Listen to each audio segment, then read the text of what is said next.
Good morning and welcome back to Topics and Tangents here on Gaming with ADHD. Also streaming live to GM Cody.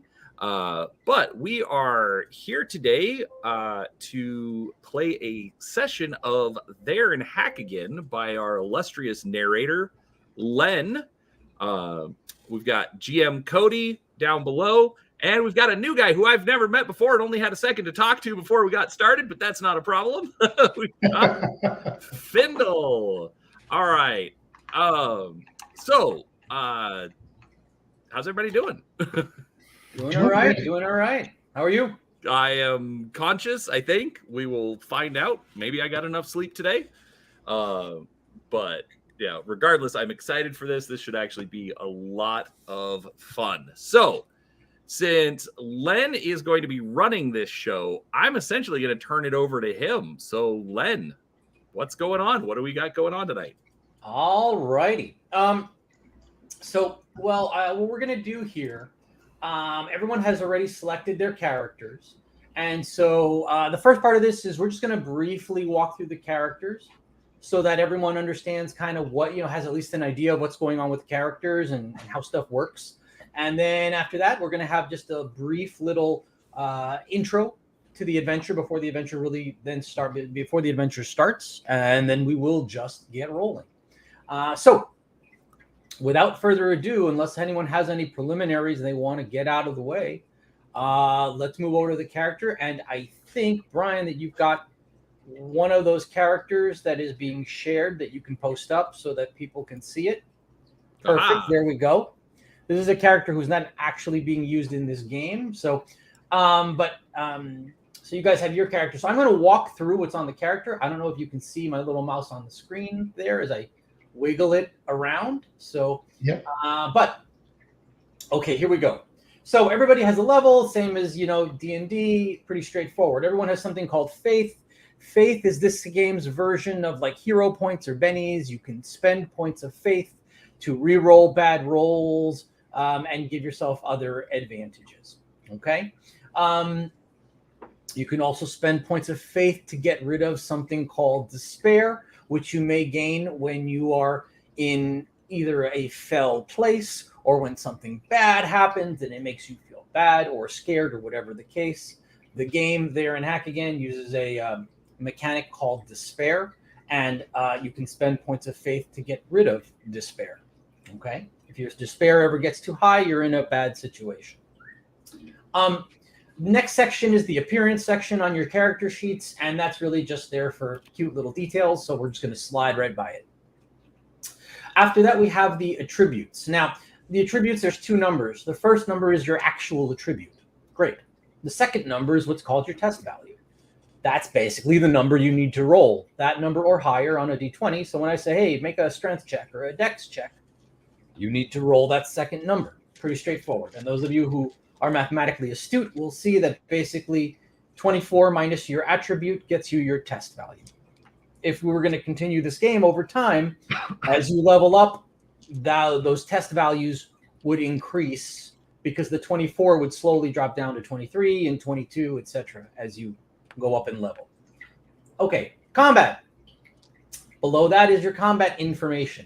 You have your initiative. Initiative in the Black Hack and in There and Hack Again is basically you have to hit this, you have to roll this number, and it's success or failure. If you succeed, you get to go before the bad guys, and if you fail, you go after the bad guys. It's that simple. Okay? If multiple heroes go before after the bad guys, you can decide the order in which you want to proceed. Hit points, pretty straightforward. Armor protection, that's the damage absorption provided by your armor and perhaps by boons that you have. Okay. For anyone who's wearing armor, please keep in mind, if you get hit with a really bad shot, you can actually choose to have your armor damaged, and that will allow you to absorb 10 points of damage, but your armor protection will go down by 1 point. Okay. This cloth armor is going to be amazing. Melee attack and defense, pretty straightforward. That's the number you need to roll when you attack somebody in melee or when you get attacked and you're trying to parry and not be hurt. Ranged attack and defense, that's the number you roll when you need to hit somebody with a ranged attack or avoid being hit with a ranged attack. By ranged attack, I'm not referring to spells. Spells are distinct. We'll get there in a second. Attack damage, pretty straightforward. That's the general damage you do with weapons. In this game, just like in Black Hack, the damage you do with a weapon is based on your class rather than on the weapon itself. There are a few caveats, like two-handed weapons do more damage and daggers do a little bit less. But generally speaking, if you know how to fight, you are a danger with whatever weapon you're holding. And if you don't know how to fight, you're less of a danger. Last but not least, attacks per round. Everybody only has one attack per round because everybody's first level, but just so that you're aware. All right, moving on down. The next category is weapons. Pretty straightforward. Those are your weapons, and that's the damage you do. If you have any modifier to that because the weapon is two-handed or because you have a boon or because of anything, that is already included in the weapon damage. So when you're wondering how much damage you do, it's right there. You don't need to do any further math. Saves. Fortitude, Reflex, and Will should be familiar to everyone from the days of 3.5 and Pathfinder, and the numbers there are the numbers you need to roll. And just so you know, the way the game works is saves are based on an attribute check. It's the greater of two. For example, your reflexes is the greater of either your dexterity or your intelligence check. That's how you would get your reflex save. Okay. Racial abilities, they're all really incorporated, so I don't think you really need to worry about them. However, they're just there, to be there. Special features, that indicates whatever special features you may have. Again, if you have a special feature that modifies the damage you deal, that has already been included. All right. Boons cover specific special abilities that you have. And finally, it's your equipment. Okay, so everyone can see that there. And I'm just going to very quickly dance through the characters so that we know what everybody's special features and boons do. So I'm going to start with Hayden the Champion, who's being played by Findle. You've got Fell-Handed, which means you do extra melee damage. It's already incorporated in your sheet. You've got multiple attacks. Not at first level, you don't, but if you were to play longer term, you would. You've got Warfare, which gives you advantage on tests for strategy and tactics. So if you're ever in a situation and you can define something as, hey, could my tactical abilities help here? You will get advantage on tests like that. You also, as a champion, have a Horsemanship boon, which gives you advantages for riding. That probably will not show up very much in this adventure. Okay. And last, you have no dex penalties in armor. And again, that's already incorporated into your character. In terms of your boons, you have the Horsemanship boon, which we already mentioned. You have Courageous, meaning you have advantage on will save to resist fear and dread. I'll let you know if that comes up. You've got Leadership, which is you have advantages on charisma checks. And finally, you have Steadfast, which gives you extra faith. Already incorporated in your character's for faith.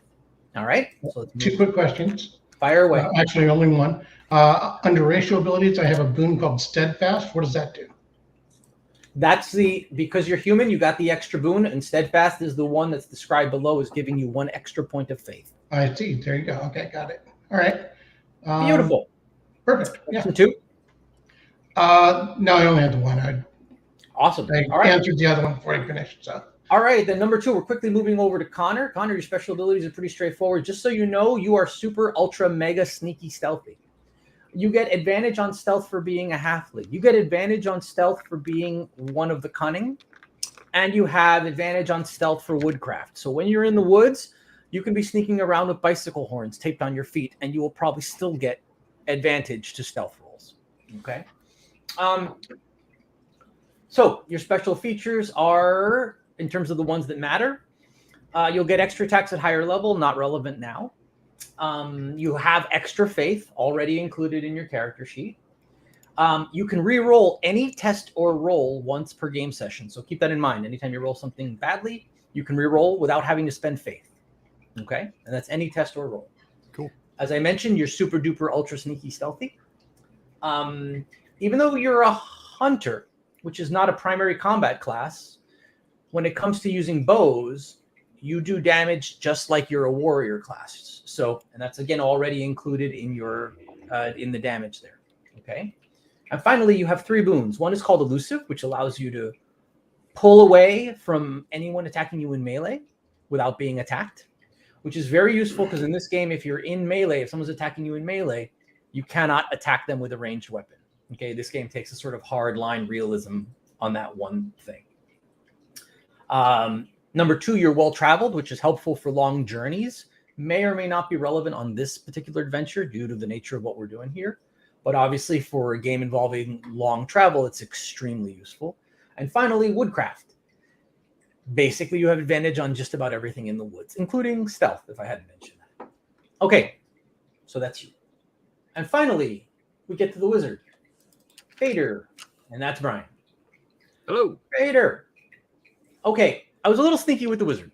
By this, I mean to say, your special abilities, I basically had you pick extra spells. So while normal wizard would start off with 2 spells, which are your wizard spells, you actually have 4 because you took 2 boons as bard spells. Okay, which you can do that because you are a lore master. That's one of your boons. All right, so let's talk about your boons. You're a lore master. That means you have advantage on intelligence tests, anything involving ancient lore. Once per adventure, per game session, you can test int, your intelligence, instead of your wisdom or your charisma. And so if I say make a wisdom roll check, if you can explain how your lore would be helpful here, you can instead make an intelligence check. Okay? You got to explain to me how your lore master is helpful in a particular instance. You have 4 nifty spells, which you can sort of check out what they do. But briefly, animal friendship, pretty straightforward. You control animals and they help you. Dust to dust is really great versus undead. It harms them and doesn't harm anyone else. Frost does cold damage and causes opponents to lose their next turn to act. And Winter's Chill gives opponents penalties or gives you guys bonuses against them. Okay? Last, you have a wizard staff. 1 spell per day. You can take advantage on the casting test. Okay, so once per day. Each of your spells you can cast 3 times, so I'm going to need you to keep track of that. 3 times per day. Okay, so wizards have quite a bit of casting. 3 times per day. Oh, so I can cast a total of 3 spells per day? No, sir. No. Each of your spells can be cast 3 times per day. Got it. And then the wizard staff lets me roll with advantage because when you cast spells, you still have to make a roll. And so once per day, you can make that roll with advantage. Okay. As long as you have your staff. All right. Okay. Oh, and as a wizard, you can detect magic and you have advantage on will saves to resist magic because you're a wizard. All right. Anyone have any questions?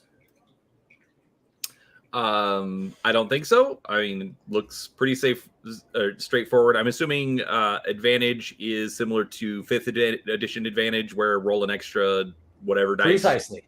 Okay. Advantage is you roll 2 dice and take the better. Disadvantage, you roll 2 dice and take the worse. You can't have multiple sources, but multiple sources do cancel each other out. So if you have advantage from 7 things and disadvantage from 5, you're going to get advantage. Still going to get advantage, exactly. Okay. Makes sense. All right. So if everyone Hold on just a second, Len. No, you're fine. Just a little bit of housekeeping that I figured I would take advantage of. Okay, so everybody, this is Gaming with ADHD, where we're hosting this. Part of the reason that I was asking a couple of questions there is I got distracted by the chat. So that is not Len's fault. That is absolutely my fault. So just be aware, I am going to have the regular chat basically blocked off so that I don't see it. But do put in questions. Do put in comments. Number one, it does help the YouTube algorithm. So please continue to chat. If you think something's funny, bring it up. But also, if you have questions, if you're curious about how There in Hack Again works, or if you like something, please put it in there. Len is the author of the game. So, we will absolutely, provided there is time, take some time after the game to answer those questions. So just make sure, so do still put those in chat. We definitely want to hear those. But other than that, last thing, if you do like what you see here, there is a link to Drive Through RPG down below where you can go and purchase the game. It's $10 for a PDF and about like $20 for the soft cover and a PDF. So pretty reasonable deal for a role-playing game. So with that out of the way, I am gonna look at chat, just see if there's anything. All right, it's everyone just trolling me. Cool. All right.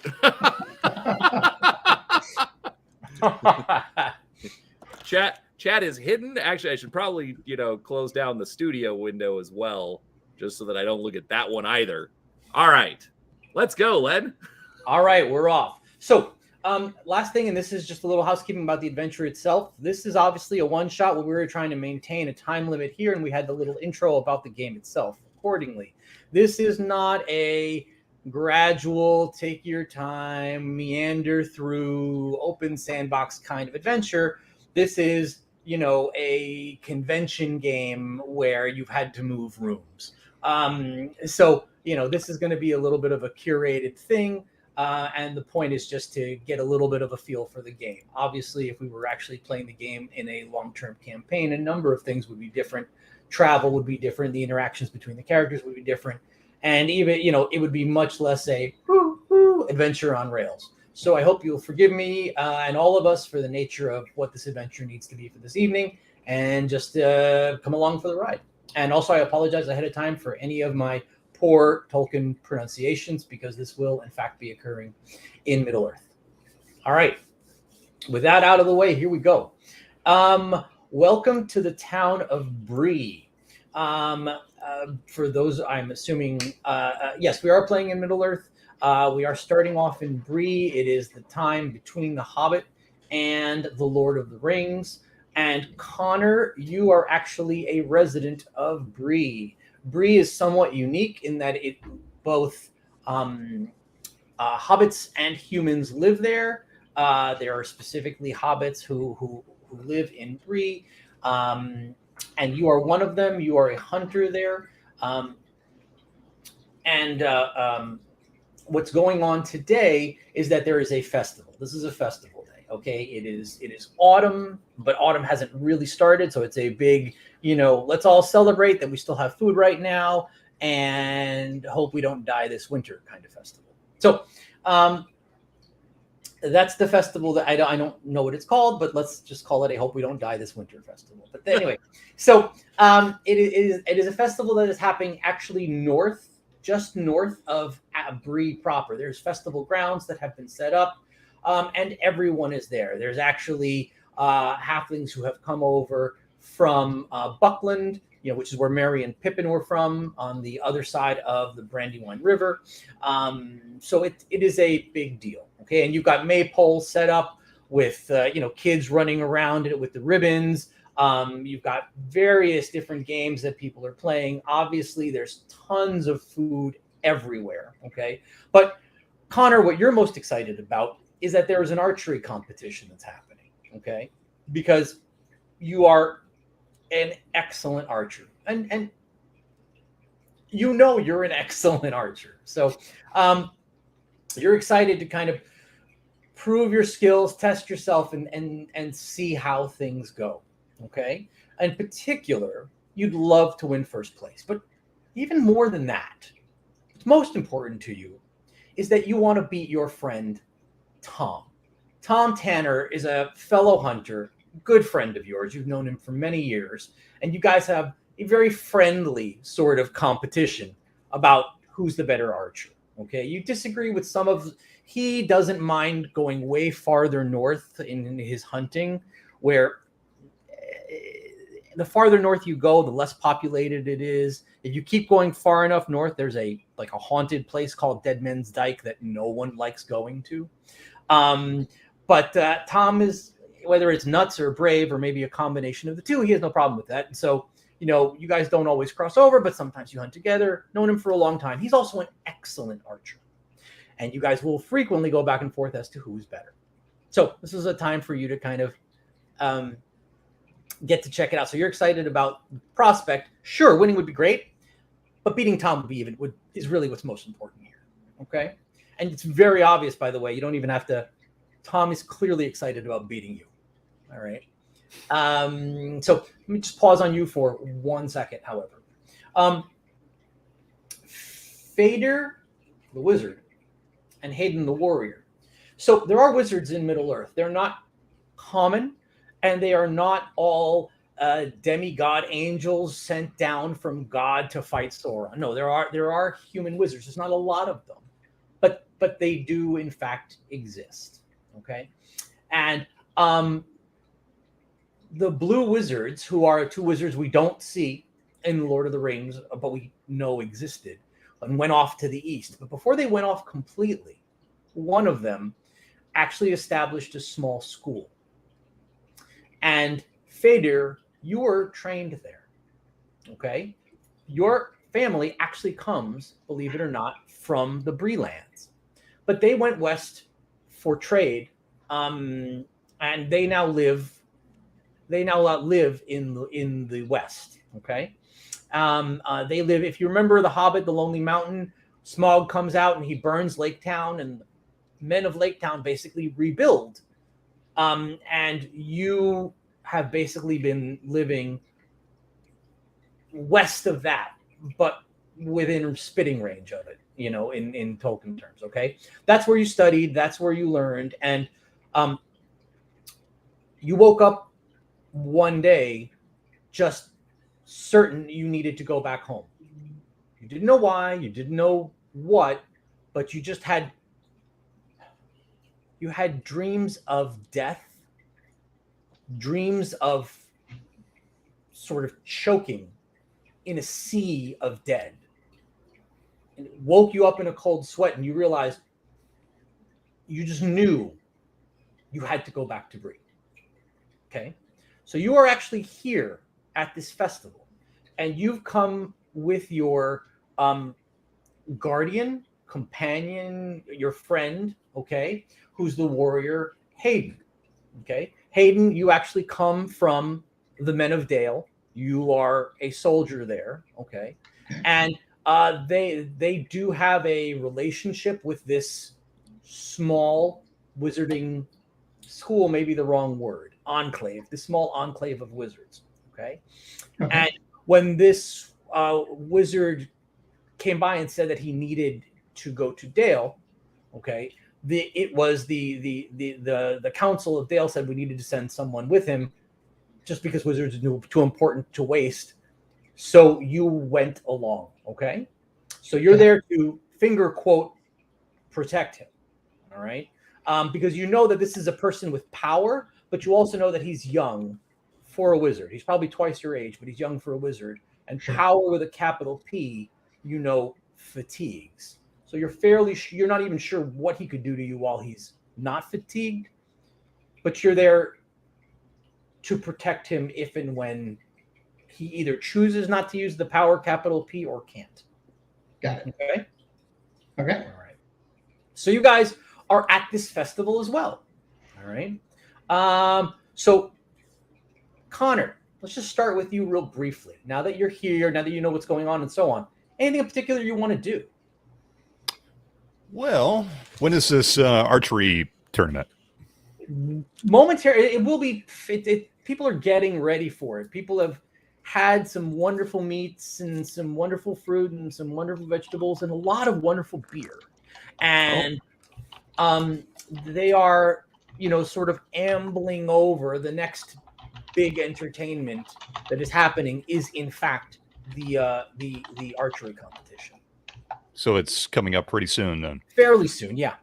All right. Well, I kind of, when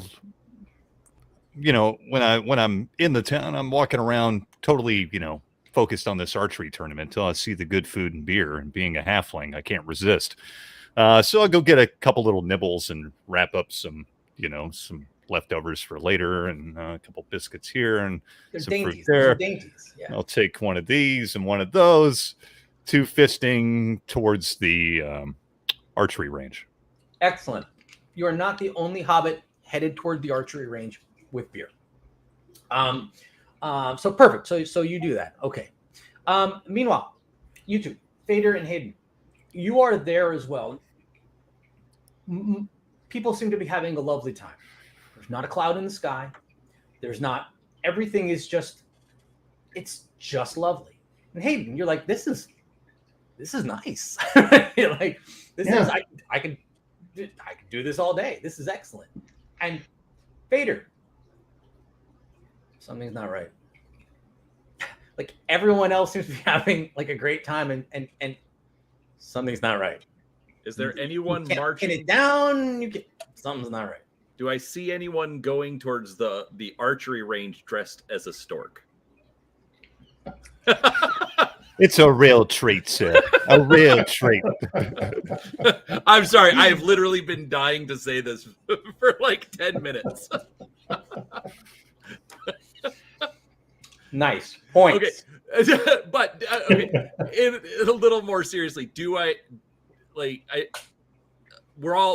assuming, we're all heading towards the archery, competition, because that's the next big thing. That seems to be where, again, not everyone, because it's one of these drawn out festival things. There's young couples paying attention to each other. There's people still throwing axes, and kids being kids and running around and etc. But there's a fair portion of folks who are headed towards the archery. All right, so then I'll start with the crowd that's moving towards the archery competition. Do I see anyone that kind of looks out of place? They don't look like I'm assuming everybody's happy, so maybe do I see anyone that looks sad or angry or something like anyone that? Who looks or just feels out of place. Do me a favor and make me make me a wisdom, since wisdom is also substitute for perception.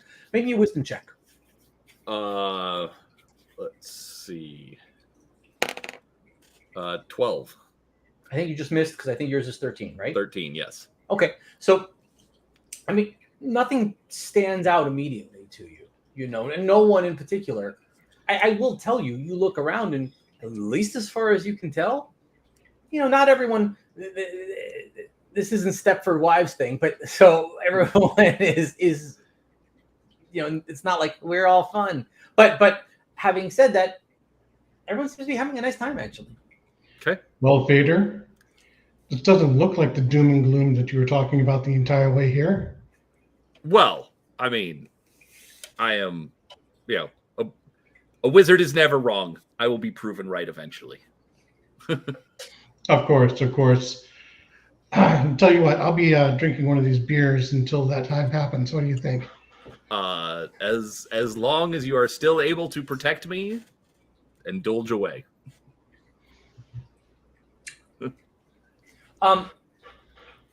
Hayden, the beer is really good. Like, it's rich, it's flavorful. It had you eaten something sweet, it might feel like it's overly bitter, but just since you haven't, it's just excellent. You're like, I could protect this wizard. This is excellent beer. You're not sure why he left Bree if the beer is like this. Okay. Meanwhile, Connor, sure enough, guess who's coming down? It's Tom, who's headed down. Now, by the way, you know that Tom normally fires Tom has a longbow that he's used for, a good long while. Again, excellent at it. He's carrying, clearly it's either a short staff or an unstrung bow, right? In a wrapped, I say a case, but it's really just a cloth, a long cloth bag. What immediately jumps out to you is that ain't no longbow. It's much smaller. This is clearly, if that's his bow, something must have happened to his longbow, because this is a self bow. Definitely. Just based on the size, you know that immediately. You're like, I could use that bow. And you definitely could not use the great bow that he had previously. So he's there and he's like, Connor. Evening, sir. Morning. Good morning. How are you? And he quite well. Even better. Did you get a beer? I did not. But the important thing is to remember that when I beat you, the beer is not the reason. And he flips open the little sack, by the way. you just see right now that the tip of something. You're like, what the hell is that? As he opens it, it's a bow, but the wood seems to be black, and there's carvings, markings, writing on the black wood. It looks beautiful. It looks beautiful. At the same time, your mind is going, "Oh my God, you carved into the wood of this bow? What's that about?" You're thinking whoever made it. You're like, "That's a beautiful display piece, but no one's going to use that as a bow." It looks gorgeous. And he just seems to be happy as a clam, sort of opening it, and sort of drops it down, and he starts stringing it. He kind of gives you this like look. I'm kind of pretending not to be impressed by the bow, but I can't help but to glance at it. And I'm trying all the best just to be confident and happy and perky, and not arrogant, And I'm just trying to. I could tell that he wants me to see the bow, and I don't want to acknowledge it. Excellent. All right, perfect. So, Fader, for just a second, everything went slightly dark. Everything's back now. For just a second, everything went slightly dark. And there was a hint of a smell. The smell of when you walk by something that has died. It's just a hint of it, almost like an afterthought in your nose. And it's gone. But it just occurred. Okay. There's a horn. Oh, sorry, go ahead. I was gonna say, are we near these halflings, or not really? I mean, they're kind of up near the front, again, with a bunch of other people there, including somebody disguised as a scarecrow, dressed as a scarecrow. You're not particularly near them, though. All right. You know what? Why not detect magic? Do I like, if it's gone dark, I'm assuming I would assume there's some sort of an arcane, presence or power. Okay. So go ahead, make an intelligence test, and remember, I believe detect magic. I actually have your sheet here. I think it's a wisdom. Yeah, that's a wisdom as an action. So go ahead and make a wisdom check. 15. Okay, that succeeds. So here's the answer. Yes. You suddenly felt power with a capital P here.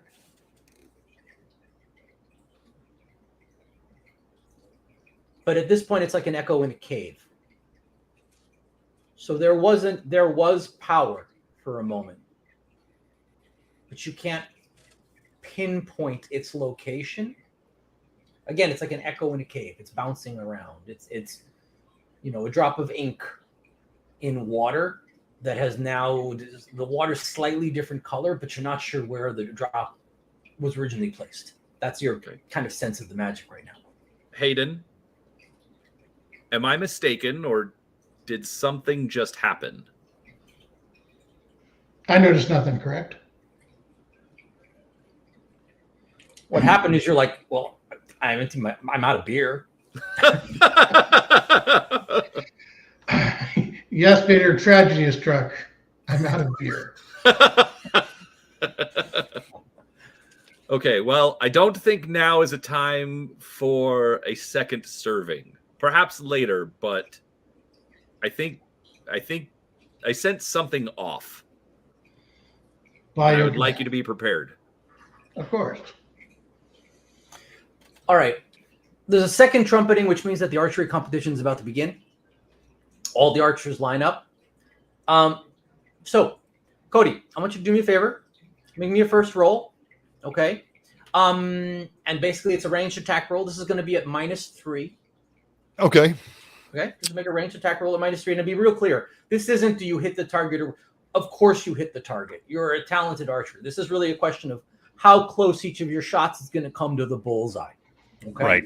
So I'm showing off a little bit. I just kind of go back to the crowd and wink at Tom and just almost don't completely I make it look like I'm not completely aiming, almost doing like a trick shot. Excellent. So -3 to my ranged attack, which is a 9, so it'd be a 6. I rolled a 5. So you rolled a 5. Okay. Correct. Which means technically, you missed. Which simply means you didn't get it as far in the bullseye as you'd like. Okay.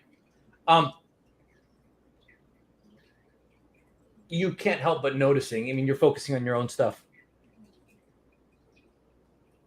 Tom loads and fires perfectly smoothly, and it's right in the middle. It's a perfect shot. Not as surprising. Again, he's excellent, but he just seems to be on today. Okay.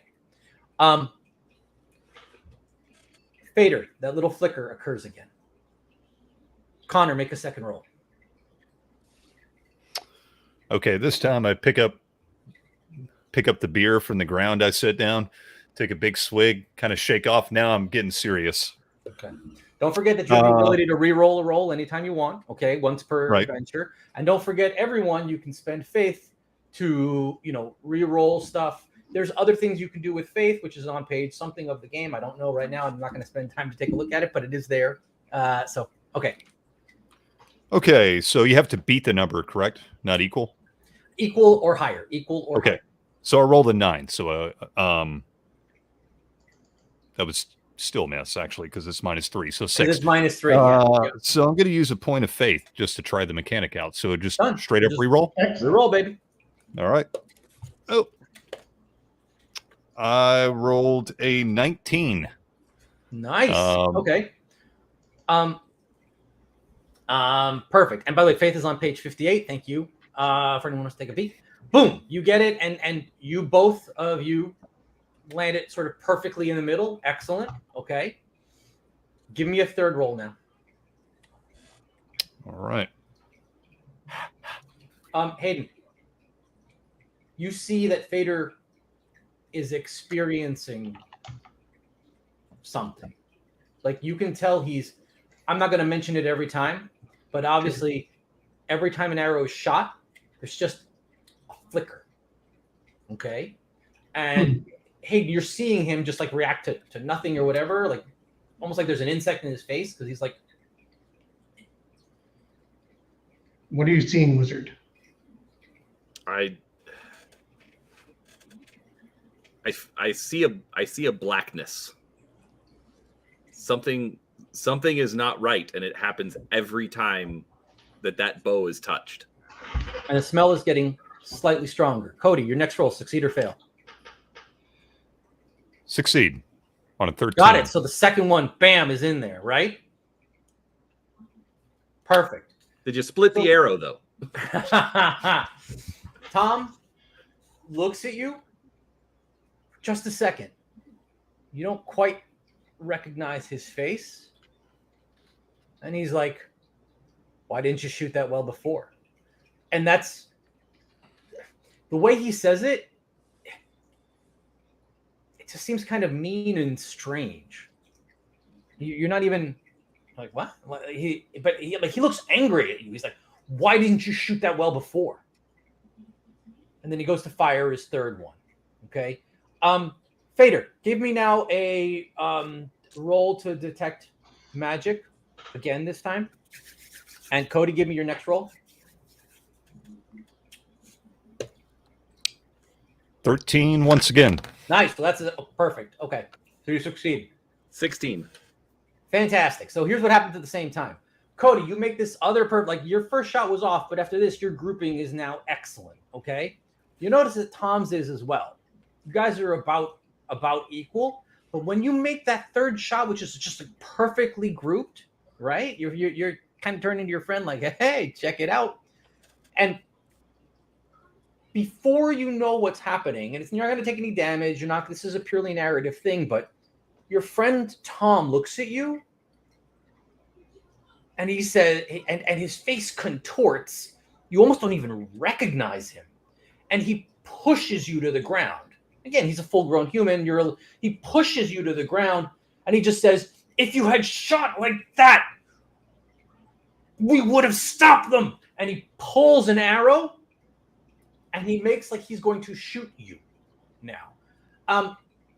Vader, this is sort of happening very, very quickly, but your sort of sense of like bad magic is now, there is a definite font pinpoint place where it's coming from, and you can see where it's coming from. And accordingly, you can see it, you can share it with your friend Hayden, and everyone is now allowed to sort of make an initiative roll because you can react to it as a result of your success. So everybody do me a favor, make an initiative roll, and again, just let me know if you succeed or fail. Failed. Failed. I must have failed. I 8. Nice. Yeah, totally failed. Okay, so so I will just go. So two things happen. Now everyone sees this, okay? Everything gets slightly dark. And I don't mean that there's cloud cover. I don't mean, it's like somebody just lowered the gamma on the video game you're playing. The entire world, everything just gets slightly dark. And there's this hint of a bad smell, a smell of dead things. Okay? At various places in the ground, kind of all over the grounds, not one place, sort of all over, the ground seems to be pushing up from underneath, or like little things seem to be trying to push up on the ground from underneath. And while this is all happening, Tom turns to look at you. You now do not recognize his face. His face looks gaunt. The eyes are dark. And he is now, you don't even recognize, the voice is not Tom's voice. And he's saying, "Where was your skill then? Where was your skill when we needed it? Where was your skill when..." And he lets go of the bow. Your friend Tom is trying to hit you with an arrow. So, do me a favor and make a ranged defense roll. Natural 20.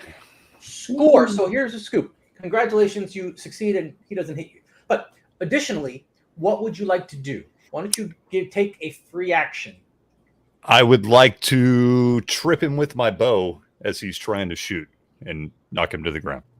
Awesome. Go ahead and make a this is going to be a melee attack roll. Okay. Okay. And because what you're doing is a special attack, you're basically trying to have some special effect. You roll with disadvantage, but if you succeed, the effect takes place. So you roll 2 dice, take the worst roll, and you got to roll what you got to roll. Well, I failed. Okay, so you try, but just like you hit him, but he just doesn't knock over. You know what I mean? Like he kicks his leg back, but he's fine. Now, having said that, you did that because you rolled a 20 on your success. You're still going to get an action on your initiative. Let me just have the other guys go. So, Wizard, Warrior, what are you guys going to do? You see everything happening as I've described it. Vader, where is it coming from? Where this is everywhere. There's some power and it looks like it's coming from that, or originating from that human down there. You can absolutely positively tell it's coming from that human. Yeah. And by the way, you're a little bit far away to actually see the bow up close. You haven't actually gotten a good view of the bow, just to be clear. Okay. Him? Very good. Very well. I'll pull out the axe it's and start moving forward. Yeah, it's not common when two competitors start fighting on the pitch. So Hayden, go and intervene. Yeah. So yeah, like I said, axe in one hand, mace in the other, start moving forward. Okay, so you run up and I'm happy to let you run up and take an action if you'd like. Okay. Even if it takes a little bit longer, that's okay. So you're going to run up and you see the scene that I'm kind of describing right now. Okay. All right. So I'm actually not going to, just try to, kill this guy straight out. I'm going to run up to him with the weapons drawn and say, "Drop your bow. I don't know what you're doing, but you must surrender now." Okay, perfect. So you do that. You say it very commanding. Three other people on the who were competing just drop their bow and look at you. But as it happens, this guy does not. He just looks at you with and when he looks at you, you say sort of take, involuntarily take half a step back. There is something wrong. This is not just an angry person. There is something off about this person's appearance. This person looks gaunt-like. Again, the eyes are deep and dark and sunken, and you would think this person is ill and needs to be, in a healer's house.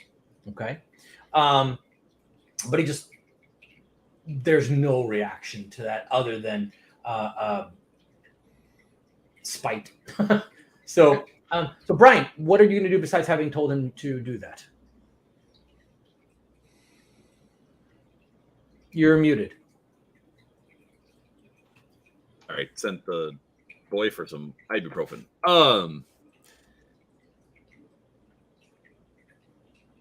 I'm gonna go. Like, all I've got is my spells. You know what? You've got your wits and skill, your sparkling personality.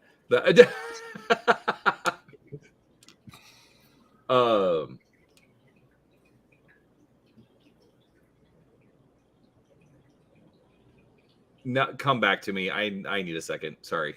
Sure. Okay. So Cody, it's back to you now. You're the last person to get to act. You see this guy. You don't know who he is, but he's trying to intervene.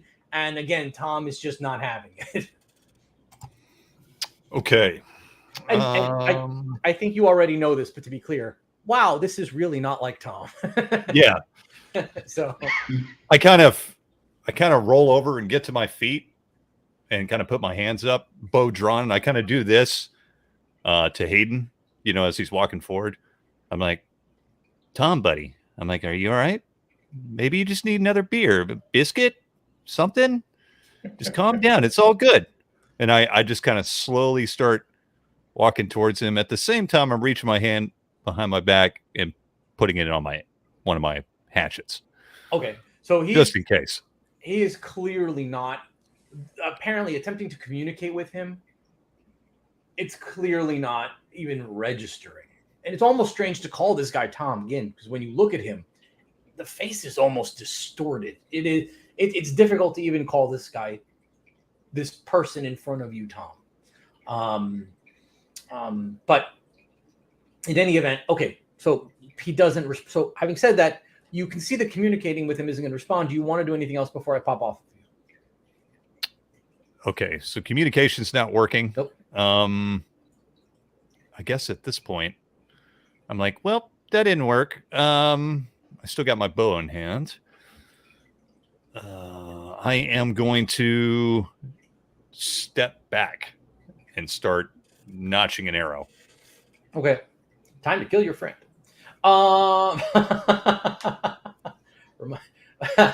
Remember, don't ever make Cody mad.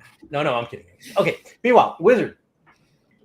All right. So I'm seeing all this going on. I'm going to go up and I want to position myself behind Tom. In case. You can do that. As it happens, when you get close enough to actually see the bow, do me a favor and make an intelligence check and roll with advantage thanks to your lore master. 17. Fantabulous. So you see that bow and immediately, you've seen the pattern, you've seen the design. The place that the locals here in Bree, far to the north, call Dead Man's Dyke. In fact, that is the ruins, okay? And most of it is completely buried. Most of it is just hills and mounds at this point with some stones and some walls and stuff sticking up with moss and grass all over them. But what that actually is the ruins of what was once a major city of the Dunedain and called Fornost Arain, actually. And that two things pop into your mind, which is that the iconography on the bow belonged to the Black Arrows, which was an elite group of archers that protected Fornost. Okay, it was like a King's Guard kind of thing, only they were archers. All right, but you actually know that there's a story behind this. of like the archers were basically supposed to be positioned, and again, this is from a very long time ago. So is this true? Is this history? Is this myth? Who knows? But the story goes that the archers failed in the moment where they were most needed. The Witch King of Angmar basically invaded Fornost with his armies. And the point was that the archers, they were in a narrow pass that they needed to get through. The archers were supposed to keep them at bay to give people time to escape. And they failed. Whether it's now, did they fail because they were terrible or because it's the flippin' Witch King who just went, die. And they did. Who knows? But in any event, they failed. And the Witch King's armies poured into Fornost. And it was a slaughter. Yes, some of the Dunedain escaped, but it was awful and terrible. And all that sort of rushes to you're like, you immediately recognize this the way a Marvel fan, if they saw Mjolnir, would be like, all this stuff pops into your head. Same thing. You see this bow, this entire thing pops into your head. The history of this bow, of probably where it comes from, the story behind it. All that rushes through when you're like, oh my, when you see that bow. Good man. I have not seen a bow like this, actually in my lifetime. Where did you acquire such a thing? He turns to you. I just start doing this.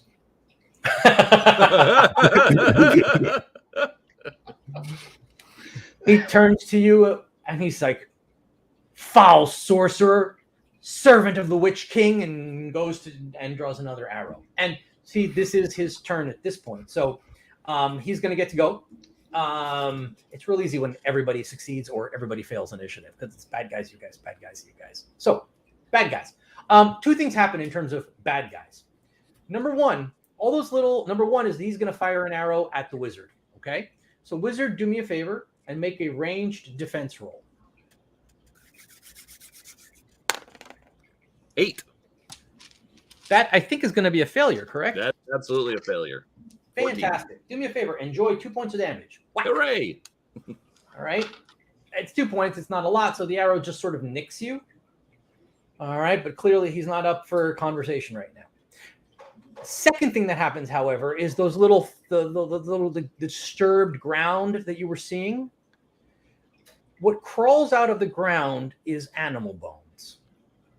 Animal bones at various different stages. And some of them this is a fox bone. Oh, it's squirrel bones. Oh, it's rabbit bones. Oh, this might be wolf bones. And the bones are kind of like they're all over the place. But these things crawl up out of the ground, very sort of pet cemetery. And they converge on you guys. In fact, I'm terribly sorry, Connor. They don't seem to like you. And so they are going to converge on you.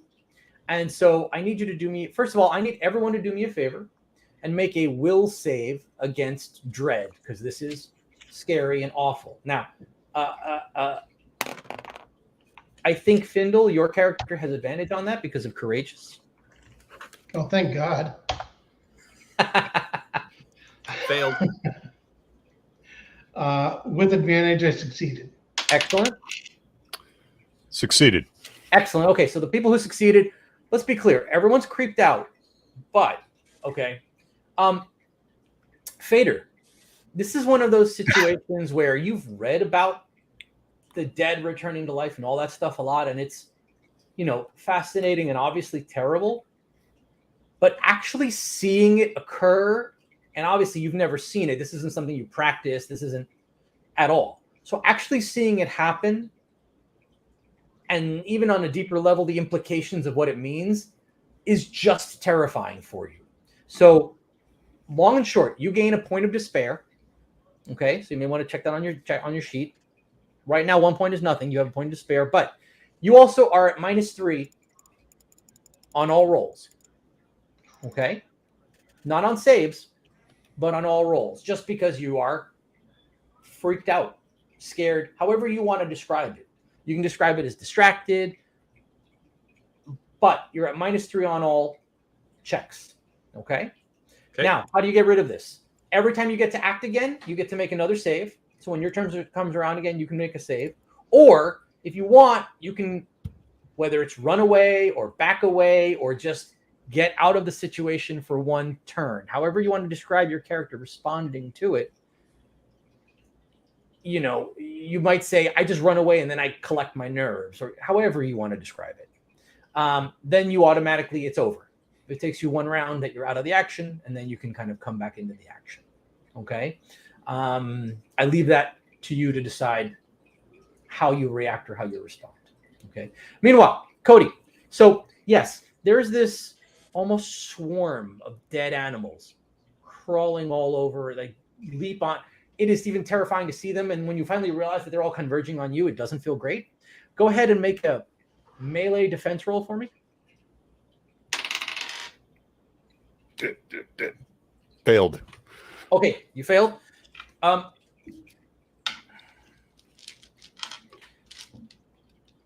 None of them are terribly, they don't have swords or shields or whatever. And they've got you've got lots of these little gnawing bones, only 1 point of damage. You take 1 point of damage as there's little animal bite bone things all around you. Armor protection. What does that do? Armor reduces it, but the minimum damage you take is 1 point. So always take minimum 1. Yep. Gotcha. Okay. So that's the bad guy's actions, the bad guy being the swarm of undead bone things, and your friend Tom. All right, now you guys get to go. All right. Well, I got all these undead animals swarming around me. I'm going to try to do, what is this called? Finesse. Oh, that only works with blah, blah, blah, blah, blah. Lucidate. Here we go. The finesse fighter basically means that you're using dex instead of strength for your melee attack and defense, which for you is super duper helpful. Right. What I was looking for was elusive. So take a dex check to withdraw from melee without being attacked. And that is Nice. what I'm going to do. Dexterity is a 9. I rolled an 11. I succeeded. Score. And when you say dexterity is 9, it means like your test value for dexterity. Right. Test value. You rolled an 11. Right. Beautiful. So that's just movement, by the way. You can still act. So all right. So I'm going to like hop out of the way. And as I'm hopping, fire off an arrow at these little critters. Awesome. You want to describe how the heck you did that? Like, how did you get these it's almost swarm of little bone animals all around you off of you long enough to pull back? Well, we could just say that I was kicking and throwing my bow around, and now I'm literally just hopping back, on the balls of my feet. And as I'm hopping, I'm stringing an arrow and letting it loose. Beautiful. So range stack is a 9. I rolled an 11. Beautiful. Roll for damage. All right. So D8, 6 damage. Fantabulous. You actually get like 2 or 3 of the little buggers. This is a swarm, so we're treating it just like one creature, but just so you know, you actually get 2 or 3 of them with an arrow. At the very least, you can kill them or incapacitate them in any event. So, but I mean, some of these bones are very old, so once your arrow hits them, they just shatter. Okay. Anyway, Hayden, what do you do? So Vader was talking about this guy's bow. It does not look like a normal bow, any bow I've ever seen before. And it looks super fancy to you. It looks super duper fancy. Yeah. I want to try to disarm him. Okay. You have plate armor, right? Yeah. So I'm going to say that, okay, beautiful. So you're going to disarm him. Perfect. Go ahead and make a melee attack. I've got a large axe and he's got a wooden bow. Well, but with disarm him, you still are rolling with disadvantage because you're trying to get a special thing. And if you succeed, he's disarmed. Correct. Okay. Rolling with disadvantage. Let me just jump right here, by the way, and say, volunteer one rule that is easy to miss. Once per battle, if you describe what you're doing in a particularly cool or interesting way, in a clever way that leverages off the environment or whatever else, once per battle, you get advantage to an attack roll or a defense roll. or even a damage roll. So just keep that in mind. There's a free advantage sitting there, just waiting for you to describe something, in a way that, in a cool way. Right. Yeah. Awesome. Unfortunately, I did not describe it in a terribly cool way, and I rolled with disadvantage, which means that my 6 is not a hit. Got it. Okay, you could always spend a point of faith to reroll. I have a lot of faith. Let's go ahead and do so. I'm not saying you should. I'm just reminding you. No, it's a perfectly. I mean, it's a one-off, right? I've got to burn it. Let's see. Again with disadvantage, and this time I hit with a 13. Nice. Okay. So you do this, cool 2-weapon thing where you lift it up with one weapon and you smack it over with the other. You've clearly been watching boxing highlights on YouTube. And you managed to knock it out of his hand. Yes. And the minute it sort of falls out of his hand, okay, all the animals, Connor, that were, the ones that are left that were like looking at you and immediately sort of coming back to you, they immediately sort of crumble apart. Like the strings that were keeping them together suddenly vanish. And now it's just, they fall apart into bones again. They don't disintegrate, but the bones become bones again. And that darkness that was sort of over everything fades, but a fade is incorrect because it doesn't blink out, but it fades so quickly that it almost blinks out. Like it very quickly vanishes. And and you notice, by the way, you suddenly hadn't been hearing birds chirping, and you suddenly hear the birds chirping again as well. But everything seems back to normal, except your friend Tom, who looks at you, very, very holding his hand, which is smarting from the maneuver Hayden just did, and Tom's like, he looks at you and he just goes, Connor. And he kind of falls face forward into the dirt. Poof. Okay, I drop my bow and everything and run over to him and flip him over and check his vitals and see if he's kind of slapping around a little bit. He's alive, and the sort of colors is returning to his face, and he's starting to look, back to looking like Tom. He's very cold and clammy though, and there's clearly a layer of sweat over him. It almost feels like he's just had a really bad fever and it's returning to normal. So now you've got that like gross sweaty clamminess on him. But he is breathing. Buddy, are you okay? Hey. I'm like Mm-hmm. kind of shaking him. I'm looking around. I'm like, is there any learned physicians around?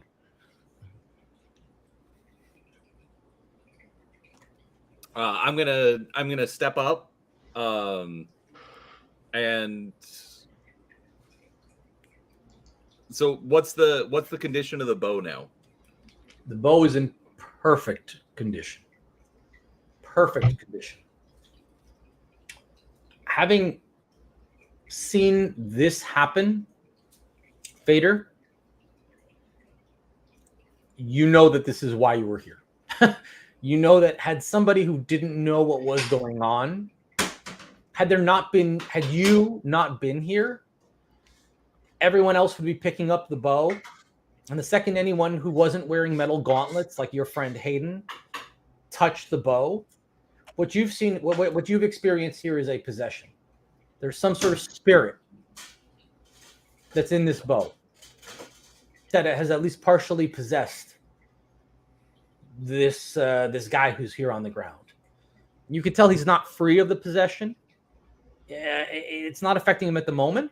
Certainly taking it away from him broke its power in this moment, but he's clearly not free of it. Like, you look at him and you already know he's not going to get better as long as this bow is here. So, knowing what you know, you're sure this is why you're here, first of all. But you already know what needs to happen. You already know this bow. Clear, you know where it comes from. Right. And it's got to go back to wherever it came from. You don't know precisely where it comes from, which is a little bit of a problem, because it's got to go back wherever it came from. Exactly. But All right. Is Tom awake? All right. Metza. I go up to him and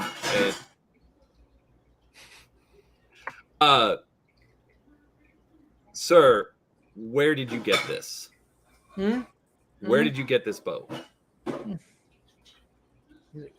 Connor, are you Connor? Are you okay? What happened?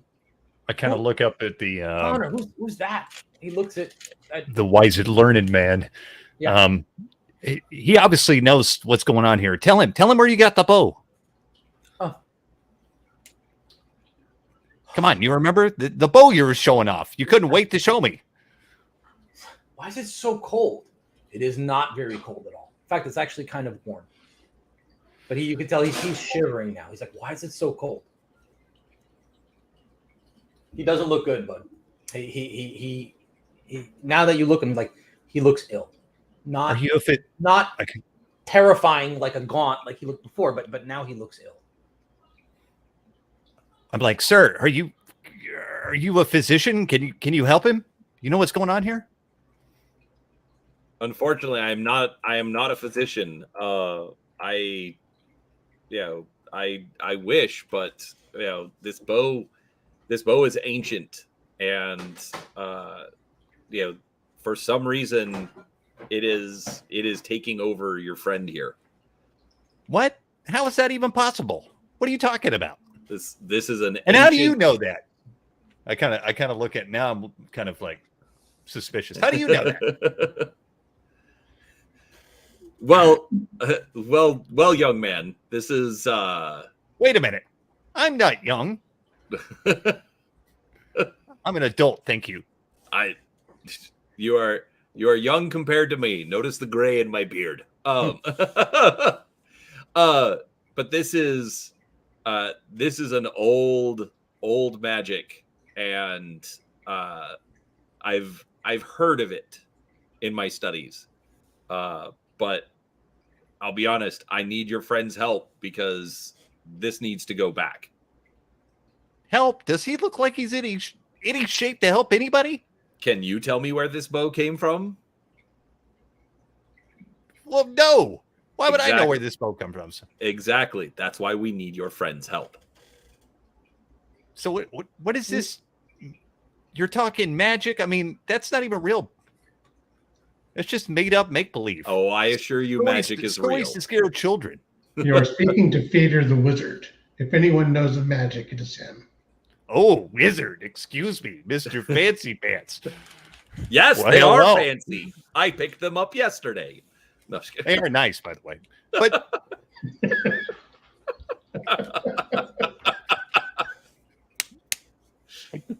I don't understand.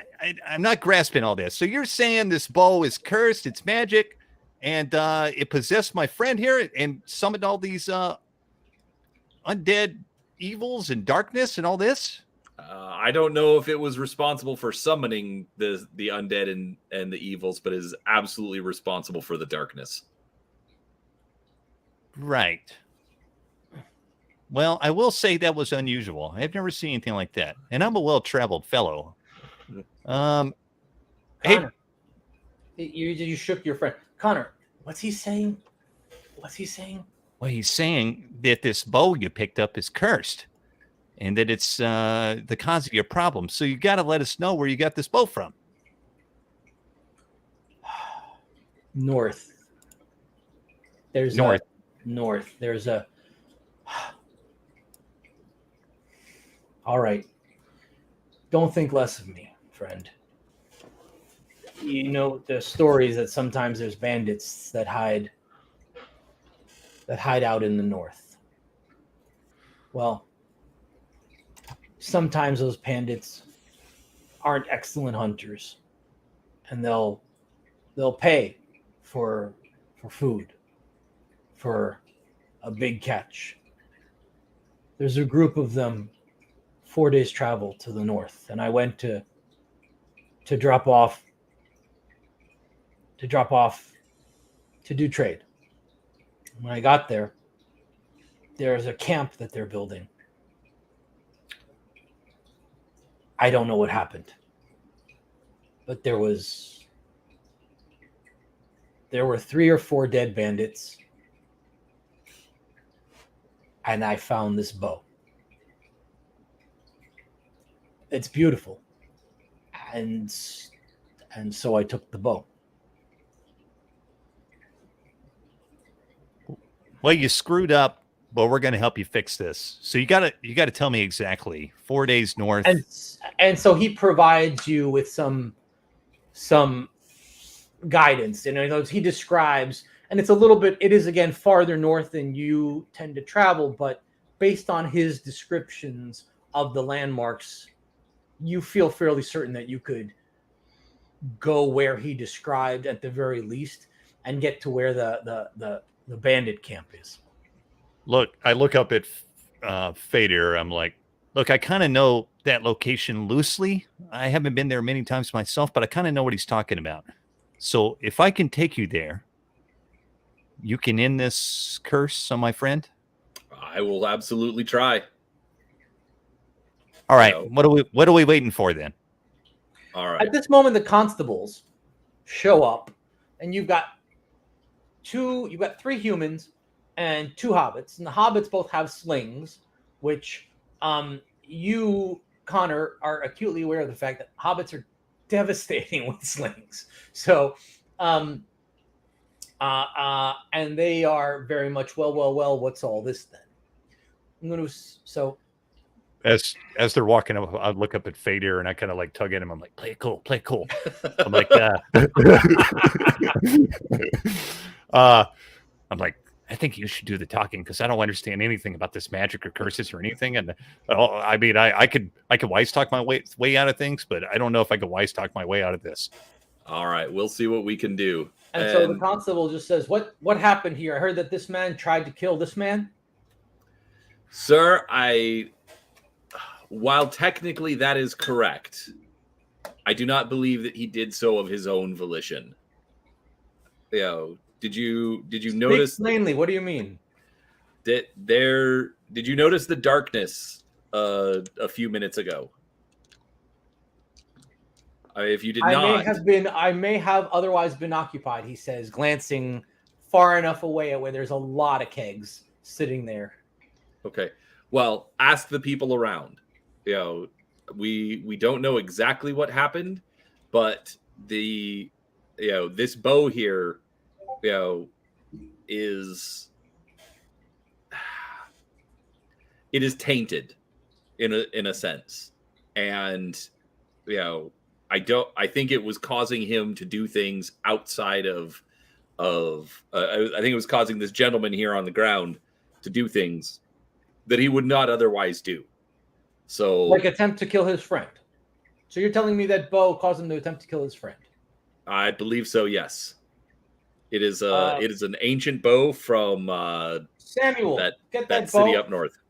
He do not. One of the guys goes to go to pick up the bow. No, I wouldn't do that. It's that's a bad idea. Don't touch it. It's just gonna cause more problems. Listen to the wizard. He knows what he's talking about. I think. No, he knows what he's talking about. Samuel, I'm like, you boys look hungry. I got some biscuits, some berries. Samuel looks at you, looks at the chief constable, looks at the wizard, desperate for someone to tell him what to do. Listen, constable, my friend here is Fader the wizard. We've come from the Dalelands all the way here because he had a premonition of something terrible happening.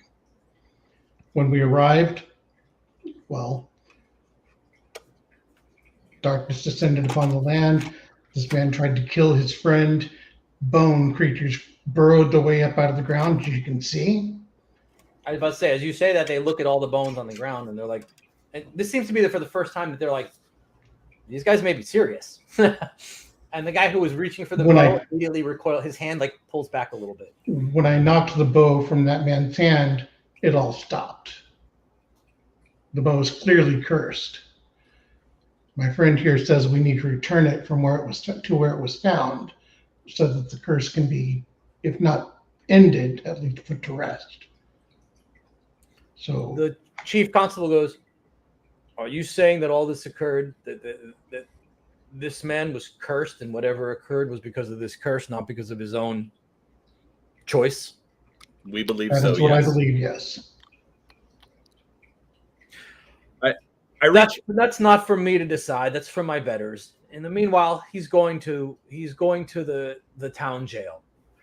So, sir, how about this instead? Because he is clearly unwell, and I reach into my purse and whatever. You're gonna bribe him. Well, no, not well, sort of, yes. But pull out enough for to cover him to be at an inn and get some rest for a week. Theoretically we'll be back by then.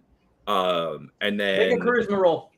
And then also but also a little bit of for each of them for taking them there while we go off. So I'm like, Make a charisma roll at disadvantage. at disadvantage. Dang it. Yeah. I totally failed that with disadvantage. Got it. So He looks at you and he goes, "We can take care of him in the jail. He's obviously sick, and if what you say is true, he deserves better treatment than a common criminal. He'll get it. Thank you, Master Wizard." He does not look happy at the prospect of your having attempted to bribe him. what was that?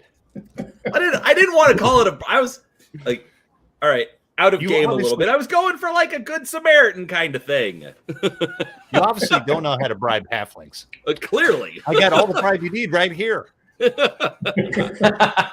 I was out of biscuits. Mutton. Okay. Would you like a sausage? So they do basically, though, carefully take him away because it is obvious that there's definitely something wrong with him. It is clear, all joking aside. So they do kind of cart him off, and accordingly you needn't worry about him. So you guys make plans to head off and head north and find this bandit camp and what could possibly go wrong.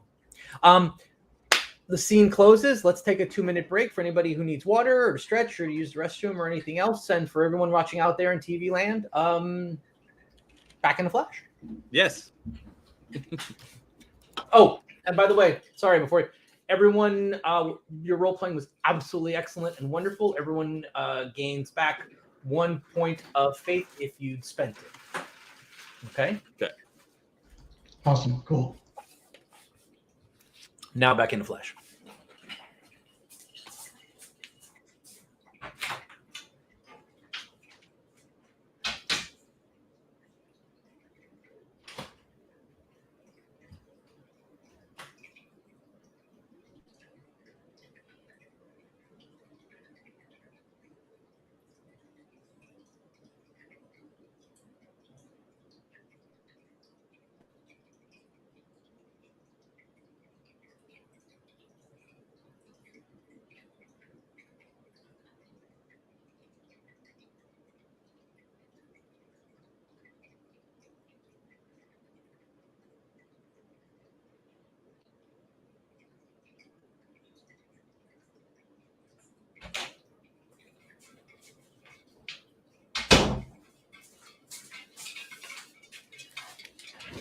We are back in the flash, or I am back in the flash. I'm now going to take a moment, see if anyone has any questions. You can put them in the chat, and I'm happy to answer. Take a moment or two to answer any questions before we go on to the next chapter. Yep, doing the exact same thing. So overall, first off, Len, this is great. Absolutely love this. Second thing, real quick. So I'm borrowing the wife's pink sparkly dice, but my son also brought me this. Nice. Qu'est-ce que c'est? Well, but it's his box of dice, but notice it's for Excellent. the wizard. Excellent. I noticed Elfbait. Quick, somebody peek at the GM's notes. One major disadvantage of doing it online.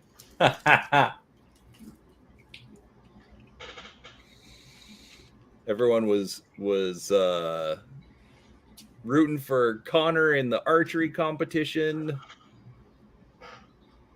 Well, lots of compliments on lots of compliments for Connor.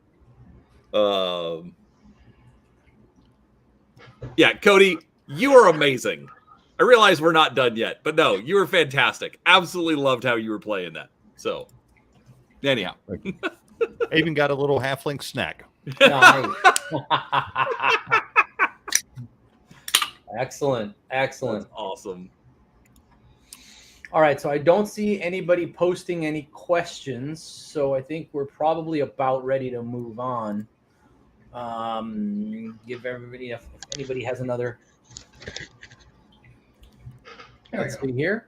I don't think so. But if anyone has any questions, feel free to pop them on. We'll probably have another tiny little micro break before the end. All right. So, but having said that, Finn, your camera is a little blurry.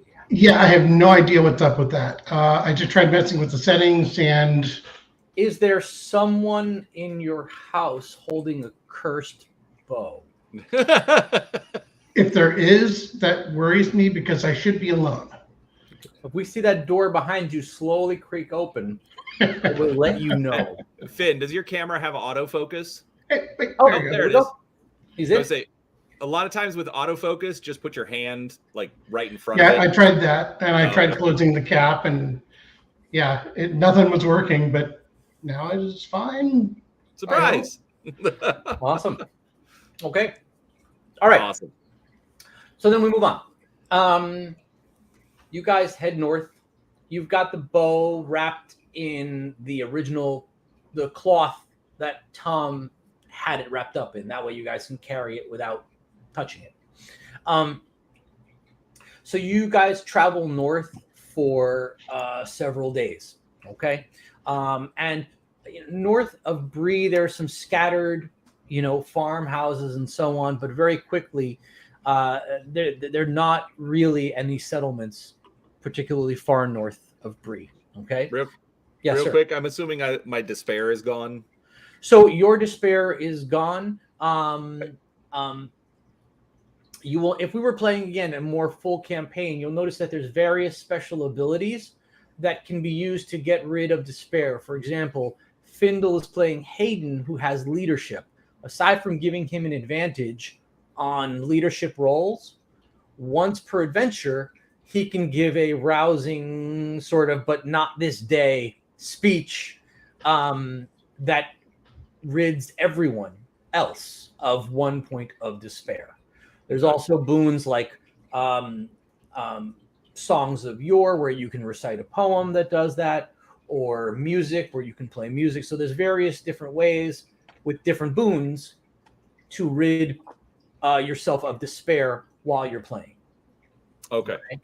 Since we're doing a bit of an expedited thing here, we're going to kind of sail past it. So, Got it.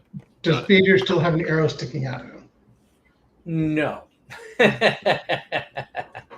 It was just a flesh wound. Okay. Exactly. All right. So you've been traveling now for a number of days. And again, this is early fall, so the weather's lovely. There is, to the right, sort of to the east of you, is a large forest that's known as the Chetwood. Okay.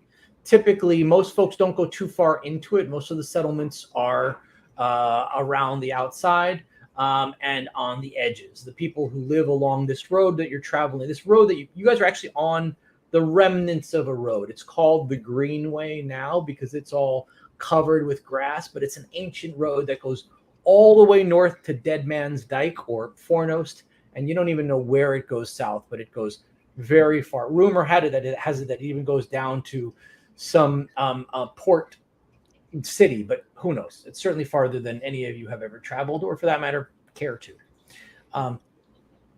So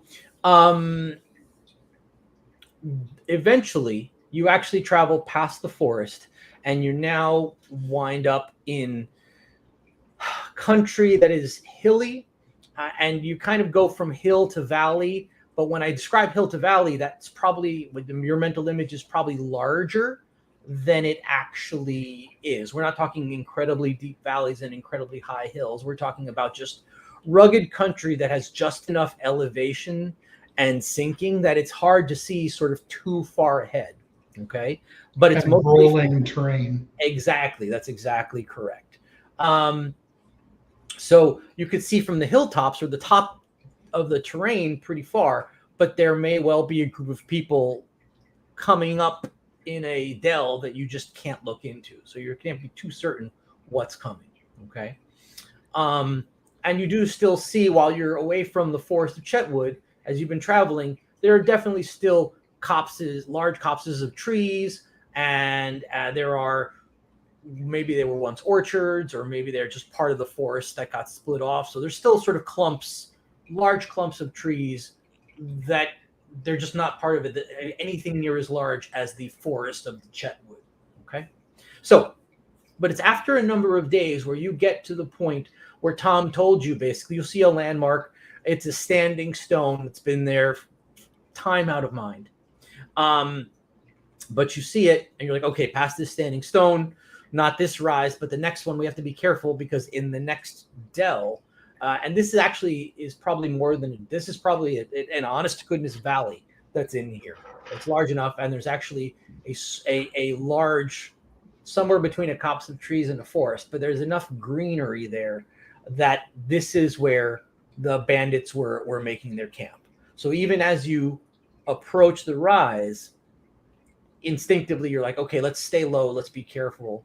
All right, so you get to the rise and you guys kind of crawl up near enough that you can see over and look in, and then you're seeing the forest again, the collection of trees. It's not a forest, it's a mini forest. Yeah.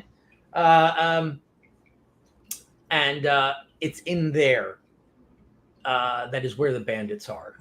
Okay, and where the bandit camp is. You don't see anything right now other than trees.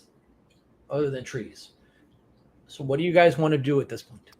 All right, so we're like hunched low. I pull out of my waistcoat. I've been saving this for the last few days, and I'm willing to split it with you guys. My wife made these, Rosie. Would you like a piece of honey cake before we go into the fire? I mean, at this point, it would be rude to not take it. They're delicious, I promise you. I may be skeptical about that on day one, but after a couple of days of traveling with you and finally trying some of the crap you've given us, it's like, hey, okay, sure, yeah. All right. How about I sneak ahead, scout it out? I'll come back. We'll figure out a course of action from there. Okay. If you wish. But if you get in any sort of trouble, call out, and I will be there as quickly as I can. Yes, I will go, cool, cool, cool, cool, cool. I was thinking more of, run for your lives, or something like that. But okay. You're right. A scream of distress would be better than coos. I go over the rise and start stealthing ahead, bow at the ready. Excellent. In the words of the Hobbit, screech once like a barn owl, or twice like a screech owl. Okay, so go ahead, make a dex roll, okay? And you have advantage from 3 different sources. You actually have disadvantage from 1 source, but it doesn't matter, because you're in the woods, and you're a halfling, and you're a thief, and you can walk around with bicycle horns on your feet, and you're still going to get advantage. So why don't you just go ahead and roll a stealth roll with advantage. I passed. Excellent. Okay, so you're making your way through the forest, okay? And you get up to where the camp is located. You see it in the distance, all right? And you see it looks like a cleared area. they've cleared kind of an area that has it's on a little bit of a rise. All right. And they've even started creating a little bit of a palisade. All right, where they've got some logs that they've split, and they started to put them around to kind of give them a defensive wall. There's what looks like one cabin that's actually like I say cabin in finger quotes because it's really just like you're sure this is going to be a one-room shed, but it does have a door, and you even from this distance can tell that the door has a lock on it. And there's also, you see a couple of tents around, okay, or a couple of sort of tent clusters around, and you do, again, even from where you are, you see what looks like an area that was likely a tent cluster, but you see that what's there on the ground is shredded cloth and stains, and even there's some stains, and there's some stains on the trees, and you're like, okay, that's clearly what your friend Tom saw. You don't even need to, like, so it's been cleaned up somewhat, but nevertheless, you can tell that there was a fatal scuffle that occurred in this one area that apparently has been left alone by the bandits. Anyway, do me a favor and now make a wisdom check. And once again, you roll with advantage.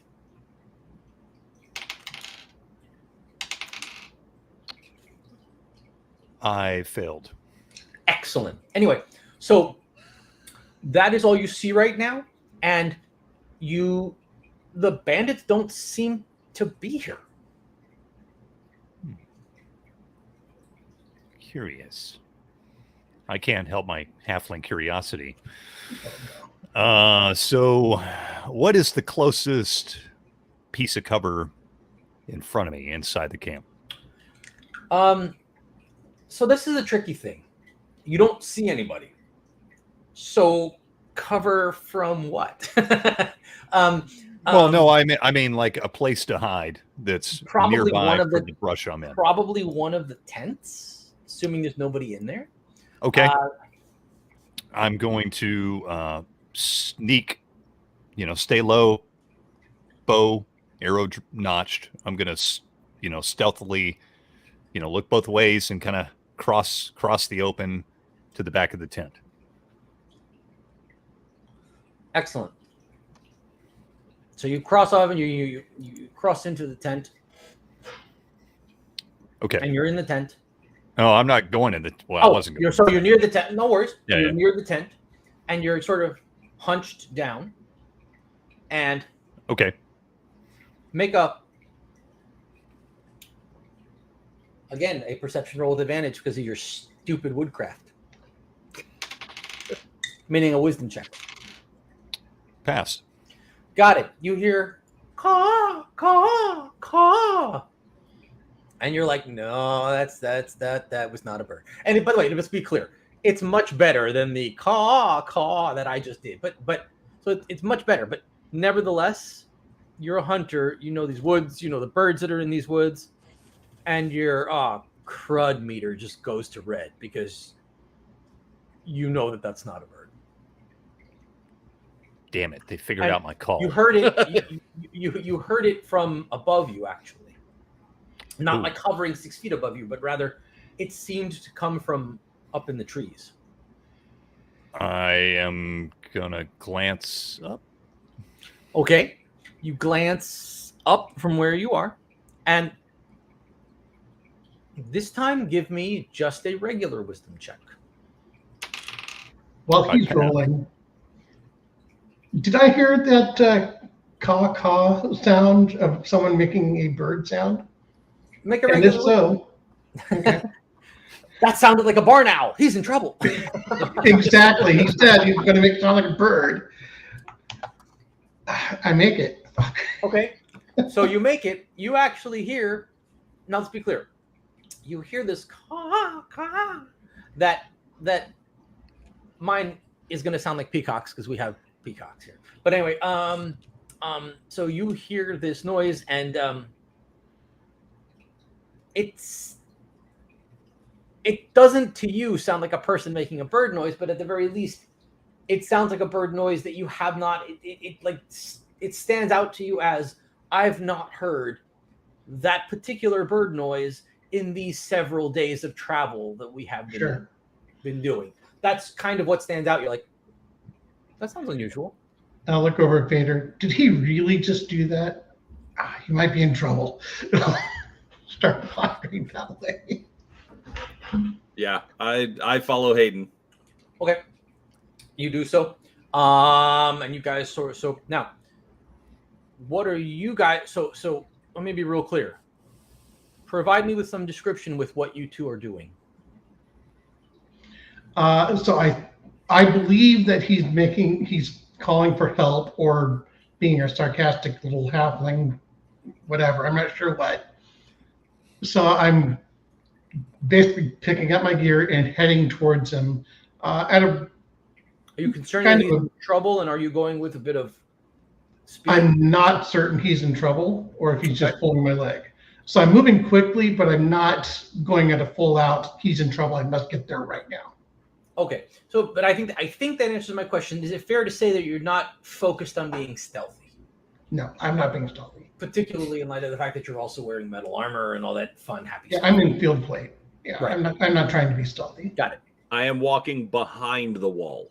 Yeah, an entirely reasonable thing to do. And you guys are both moving along. Okay, great. Meanwhile, Cody, back to you. Real quick. So this call they make, do I recognize this as like some kind of common, calling that hunters or bandits or woodsmen would do? Do I recognize what? I don't think that you do. You're not a bandit or whatever. So even if it was a bandit call, it's not like you would have personal familiarity with that. Well, not specifically a bandit, but it might just be like a general, calling sign that woodsmen or you're fairly certain that it is not an animal call. Okay. So it is clearly a person making a call sign. And again, they're doing a pretty good job of it, but you know that again, that's not a bird. That is clearly a person making some kind of call sign. Now, by the way, you did mention also that you looked around, and this time I think I'm going to ask you to make a wisdom check, and this time at no bonus or penalty, meaning no advantage or disadvantage. I failed. Excellent. You look up in the trees, you just don't see anything. Okay. So now I'm going to do something. You look up in the trees, you just don't see anything.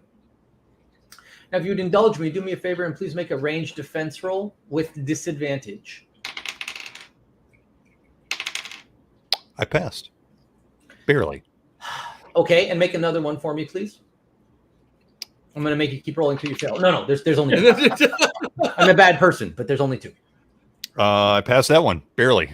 Okay, your instincts kind of like your spider sense, so like my halfling sense, takes over. And you hear the slightest rustle, and probably because of where you were located and near the tarp or whatever, you hear the slightest rustle. You know that sound was fake, and your instincts is like just duck. And you're small, and two arrows thump, thump, land near you, clearly coming from up in the trees. Okay. Okay. Now I'm looking for real cover from these arrows coming down. Is there some barrels hanging around, some boxes? There probably are some barrels that are going to be filled with water. And there are no boxes. There is a wooden hut. Again, how far away is that? I mean, you can get there in one action. This is not that giant a camp, so you could certainly get there. I start sprinting for the cabin and the door, and at the same time, I'm like imitating their call. I go, call, whatever they're doing. like waving my hands, call. Yeah. Okay. Doing whatever. That's chickens. Start heading for the cabin and hopefully open the door. So you race for the cabin door. You get to the cabin door and you're like, oh my God, are you kidding me? It is locked. Meanwhile, you guys now hear a very different caw that sounds much more like anxious and like there's a little bit more stress in this like caw. Okay. Do me a favor, Cody. Please make two more. This is not at disadvantage. Please make 2 more defense rolls as you're there by the door trying to like get it open. Failed both. Sorry. I failed both of them. Oof. Ouch. Terribly sorry to hear that. Dead halfling. You take 6 points of damage from 2 arrows that go punk punk. So at this you point, have leather armor, so you take 4 points of damage from 2 arrows. okay, I'll just take it. Ouch! Call! Caca. Hayden, I think something's going wrong up ahead. And then I just scream. All right, you're like, ah! Okay. So at this point, I'm going to ask you guys to roll initiative now, because you guys are going to be getting there this round. So let's get some initiative rolls in here. Failed. Pass. Fail. Okay, so it's going to be Hayden, Caw, and then you guys. So Hayden, you go first.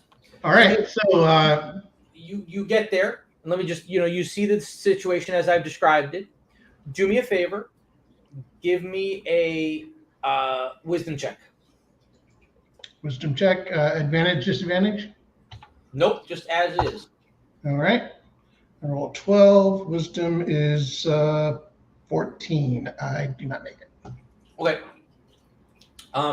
So you get there, you see there's arrows. You're not sure where these arrows are coming from, but like your friend actually has, he doesn't have arrows in him because this is just, but he's got some nicks. Like clearly he's been dodging and he's got some,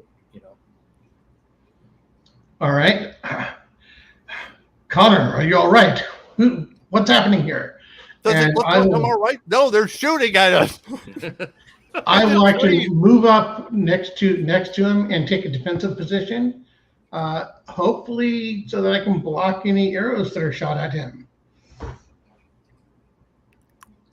It's a plan. Excellent. All right. So, all right. So you get there. You're blocking him. They're going to go now. Yeah, they're going to fire at you. So do me a favor. I apologize. I tapped on my microphone. My apologies. Do me a favor and please make 2 ranged defense rolls as arrows come at you from the trees.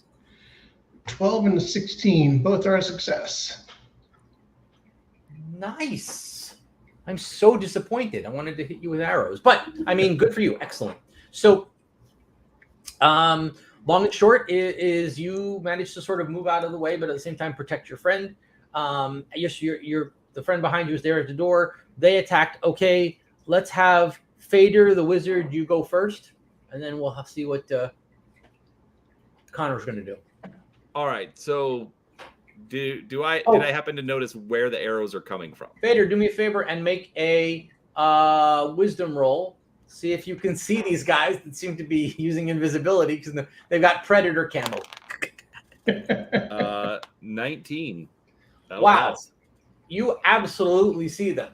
You absolutely see where the both of them are. And sure enough, they're in like they've built these little wooden platforms, which are covered with leaves and stuff like that. So if they weren't actively shooting at you, they would be very hard to notice. And based on where they are, you can tell that like they have a perfect view, sort of top-down view of the camp. So kind of sneaking into the camp is very, very difficult because they're looking, any cover you have isn't cover from above, basically. All right. Anyway. So you see them, you're there. What do you want to do? I would like to cast Frost. Excellent. Tell me what it does. It says deals 1d4 cold damage per level to d6 subjects within shooting range and causes them to lose their next turn to act. If the casting test is failed or the save succeeds, the subjects take half damage and suffer no extra effect. Beautiful. Make a casting test. Well, let's do that first. Make the cat. Now for you, Frost So is wizard spell, so intelligence, so 9. You got it, baby. And I get a 6. Okay, you've got your staff. You want to use the advantage and roll again? Yes, I do. Well, that gives me advantage. Yep. Should you I can call just it after the re-roll? roll. Oh, so just roll. So just re-roll the dice. Yeah, sure. Okay. 18. There we go. There you go.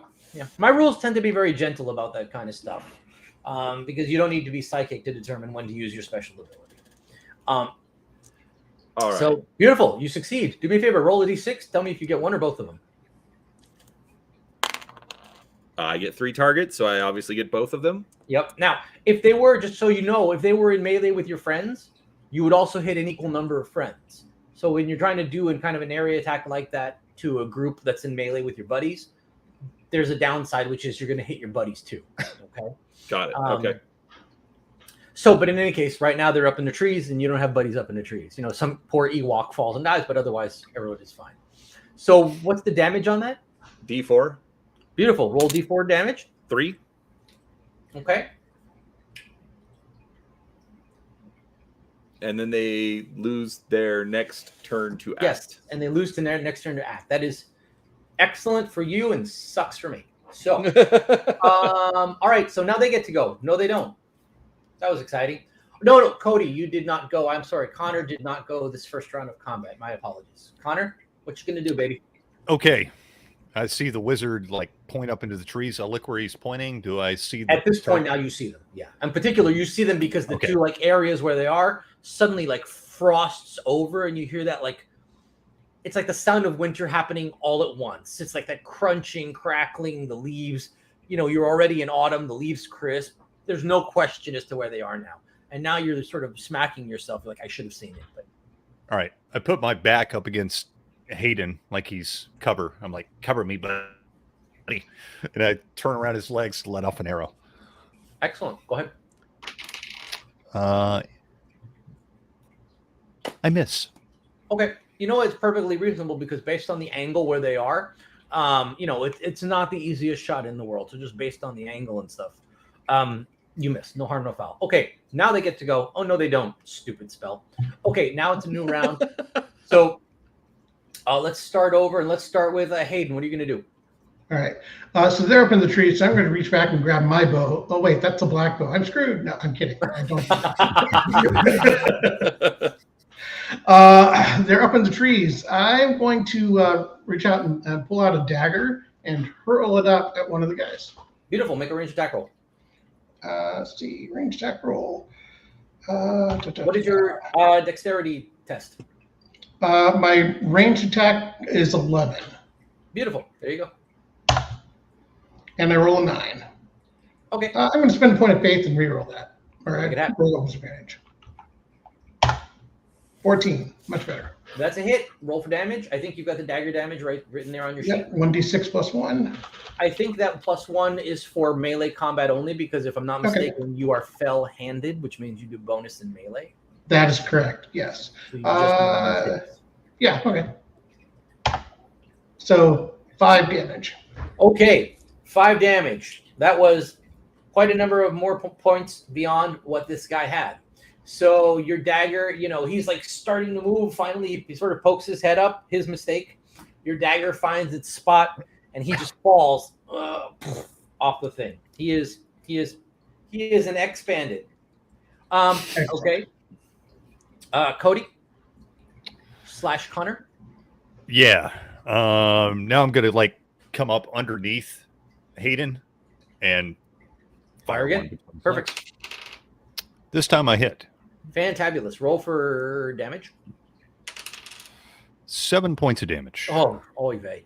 Okay, so the first guy falls, and the other guy's like, Hank! And unfortunately, he exposes himself, and your arrow does the rest.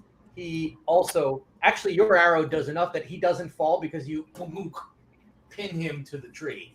He's not going anywhere. You pause a moment, and all's quiet. I think we got them all. Maybe. Are you okay? Yeah, I'm fine. Just scratch.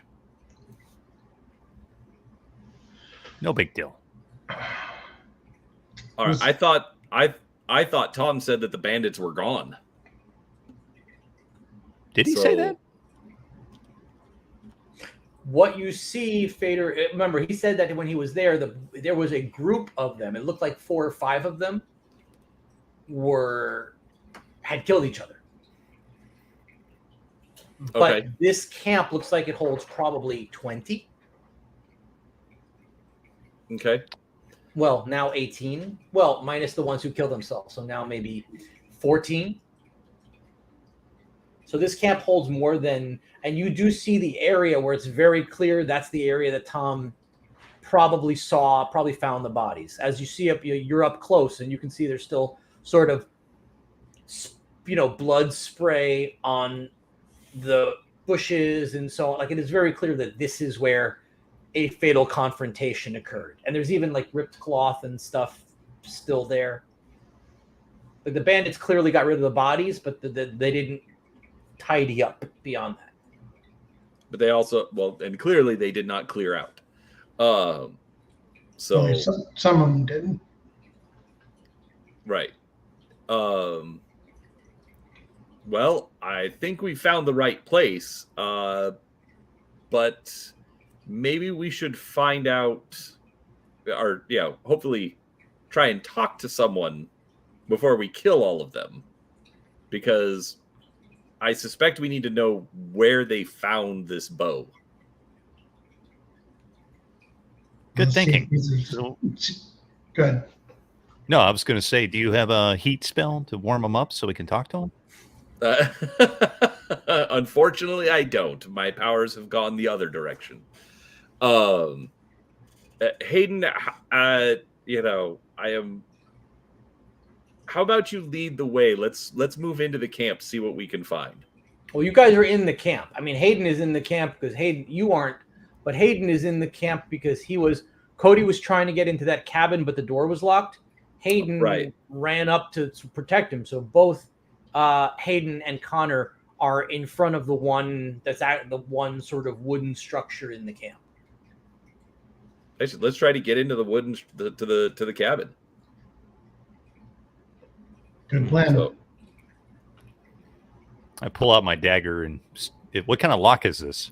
Is it like a padlock or is it like an actual lock? No, it looks like an actual lock. Like, it looks like, the cabin itself looks normal. It doesn't look like anything extra fancy, but it's very clear that this is the fact that there's a lock on the door makes you think like, yeah, this is going to be where the boss sleeps. Well, I pull out my dagger. I don't know. I'm going to try to. I mean, you don't really have lock picking. You're one of the cunning, but you don't really have lock pickings. But if you want, make an intelligence roll at disadvantage. See if you can kind of figure it out. I failed. Okay, so you're like, and then I like Hayden. Let me see if I can help out with that. I'll take my axe. oh, you're gonna just chop through that thing. Yeah, you don't even make a roll. You're yeah, you chop. It's noisy and it's loud and it takes. I was going to say it makes a good bit of noise, and with each chop, certainly Connor, you reflexively being a hunter and a woodsman, like if there's some way you could be like,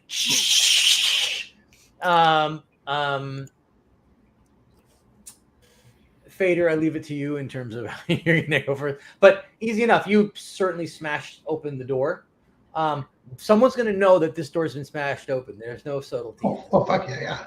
But the door's open. What you see is there is a small sealed chest. There is what looks like a bear fur that has been stuffed with things underneath it. So it's clearly like a sleeping area. And there's actually a table. And on the table, there are 2 or 3 maps. You check out the maps, and there's one that is sort of a rough map of Bree. There's one of some foreign area that you don't know, but one of the maps is very clearly a map of the area sort of north of Bree, which is where you guys are. It's very clear as to sort of where the bandit camp is located.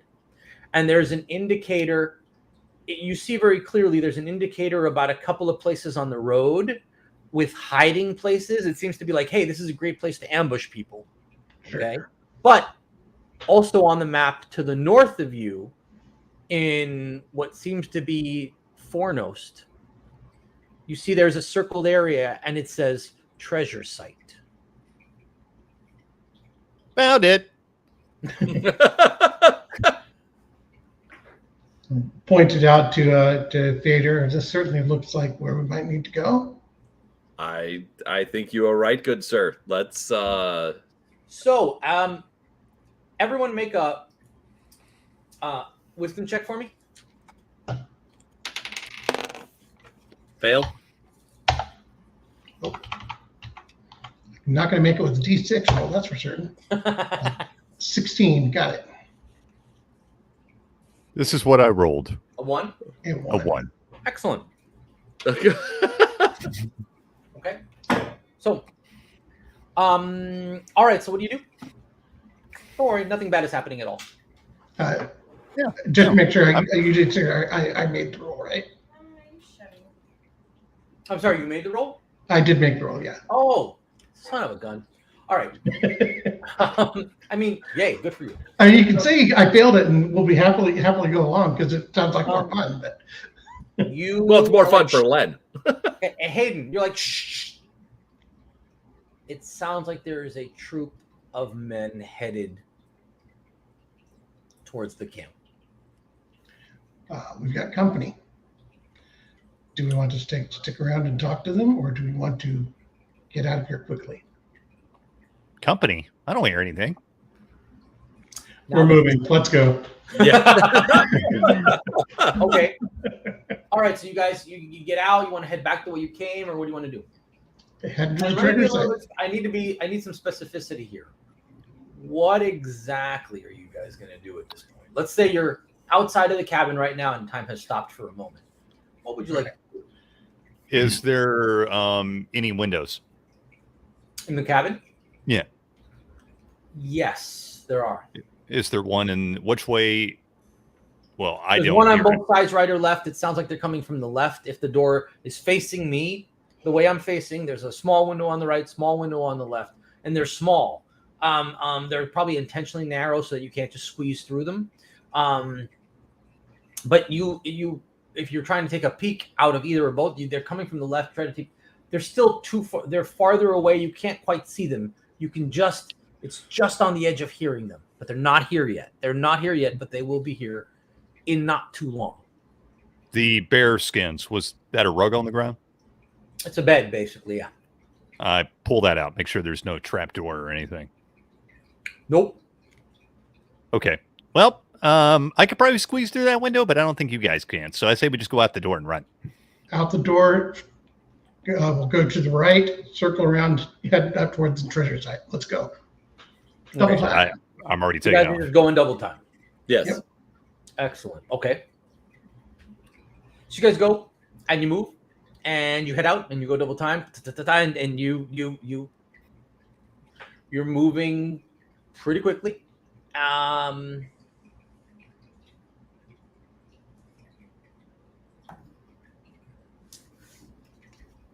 All right then. So Nothing bad's happening at all. all right. So you guys leave. You get back to the Greenway, and I assume you're now headed north to Fornost. Yeah, I start looking Correct. at the map and So I'm you guys head assuming out it's- and you start heading north. Okay. And it's probably going to be a couple more days travel. Okay. So you guys head north. And we're going to take a 1 minute pause so everybody can break and breathe. Everybody needs a peep. Anybody needs to get a glass of water. If anybody watching has any questions, and then we will. Yes, I said peep because that's what I say to my little kids. And that's and then after that we will keep going again. All right. So 1 minute break for water, snack, bathroom, whatever you need, and then we're back to it. Anybody watching have any questions? Anybody watching have any predictions? We're all gonna die. No,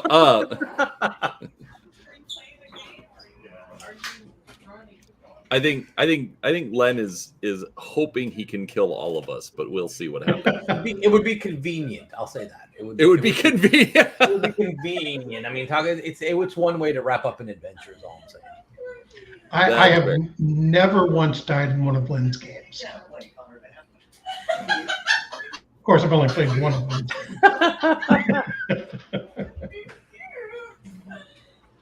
Clearly, Sounds like Cody's you got a having lot a of fun. wonderful time. Sorry? I said clearly Cody's having a wonderful time. Oh yes. But no, I mean, so far, I mean, the system is simple enough. I like how the dice rolls are all in the player's hands. Well, most, like 99%. You know. Except for damage, and you can actually use averages for damage. Literally, besides damage, which you can use a static number, the only roll I really need to make occasionally is when something is random, and I use just 1d6, where 1 or 2 is bad for the players, 3 or 4 is neutral, and 5 or 6 is good for the player. But shy of that, really, I don't need to make any rolls, which is a lot of fun, especially at the tables. If we're playing in person, I can just stand up and jump around, and I don't really need to worry about it. Yeah. So, but overall, I mean, it's a nice little system. I just, feel like an idiot trying to come up with, cool things to do. You're doing fine. You're doing great. So, and obviously, if we were playing a longer game, it wouldn't be like rushing it through the way we are. So, but yes, to be clear, wizards have a fair number of spells that they can cast, because I think they have enough disadvantages with lower hit points and with not being able to be effective in melee and without wearing armor, and the spells are not overpowered at all. So if it was a case of, a first level wizard could cast 1 spell a day, well, I've always found that disappointing. And so I didn't want, in no system I write do wizards work that way. Well, and especially from just a playability aspect, if you're playing a wizard, you don't want to hit things with a staff or throw daggers at things. You want to cast magic. You want to do wizardy things. Right. So, right. Okay. All right. So then we go on. All right, moving forward. So you guys have now been traveling a few more days. Okay. And you think you're probably going to get to Fornost in probably the next day or two. The grasses are starting to look less healthy. The trees, it's a lot of dry scrub. The trees themselves seem more bent and gnarled when you do see trees.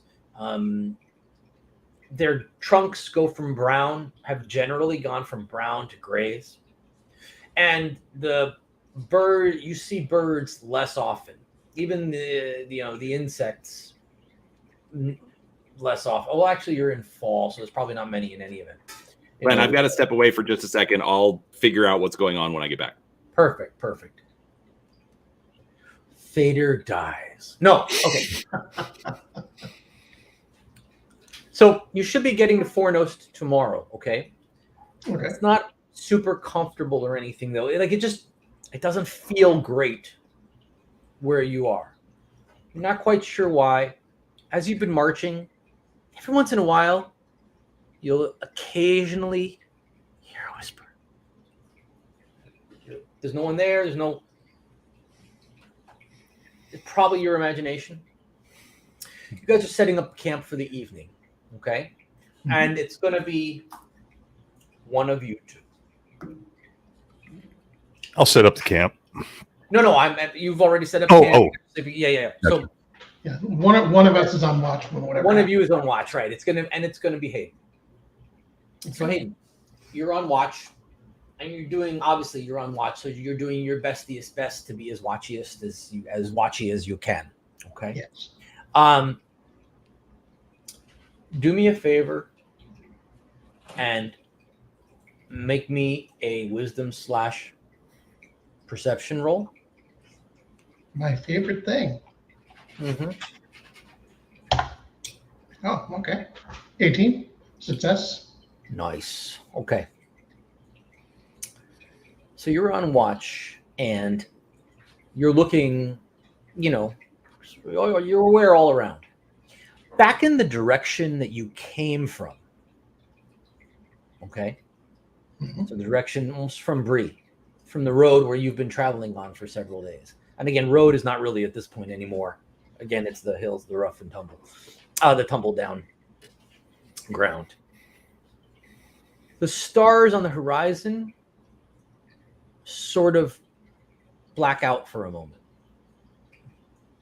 And then you see the star again. And they black out for a moment. And you see the star again. And they black out for a moment. So it's like, in fact, if you look behind me, if this the back of my chair is like the top of the hill, right? Yeah. Like, So there's something moving along the top of the hill. several somethings. And as they crest the hill, they're blocking out the starlight and then they're kind of coming back down the hill. But there's definitely several somethings that are coming your way. Now, how far back is that hill? Is it It's an hour journey or? It's probably somewhere between half a mile and a mile, so it's not very far away from you. Not very far at all. Okay. Yeah. So I'll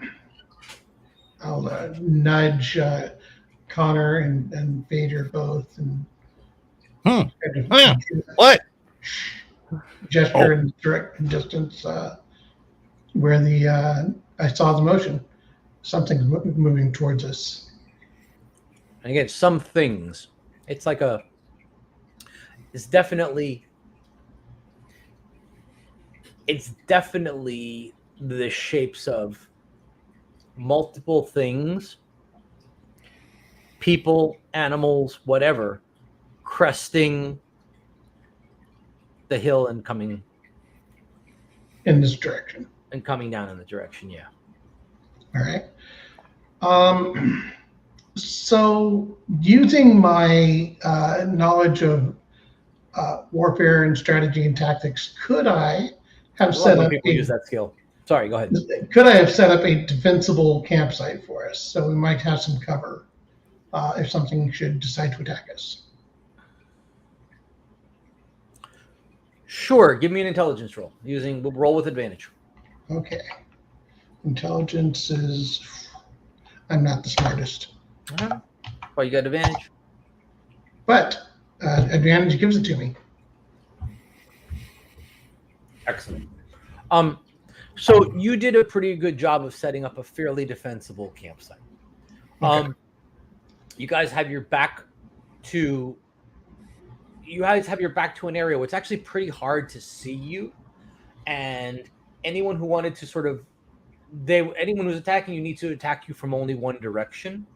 Anyone who wants to attack you from the top would have to slowly climb down or risk breaking their necks, basically. Got it. So you're in sort of a bowl-shaped dell that actually almost goes into the hill just a little bit, which is perfect. It's absolutely, again, it's not that you can't be attacked, but they would have to lower ropes and climb down and that kind of stuff. It gives us a good defensible spot. So you definitely, and it's hard to see exactly where you are because you are just in a pool of darkness right now. Excellent. Right. So got wake that. these two up, and we'll hopefully have whatever it is go by us without any worries. But if not, Okay. As a result of your excellent role and the excellent idea in the first place for where you are, I'm not gonna lie, that was a nice idea. thank you. So you wait. It's quiet. It's that agonizing wait, like where the string, the bowstring is pulled taut but not released. And eventually you hear some quiet padding. Step, step, step, step. And you hear there's some very quiet conversation. And it's shushed.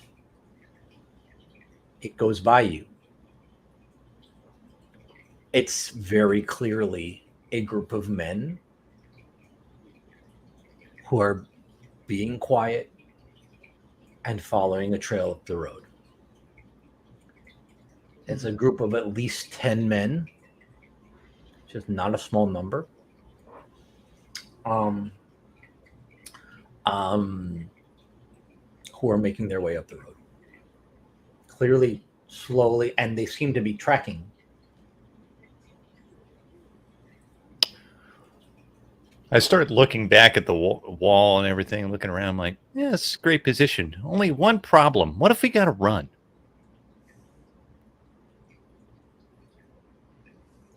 Anyways. We'd be in trouble. So they move past you slowly. They do eventually pass. Does anyone want to do anything before they pass completely?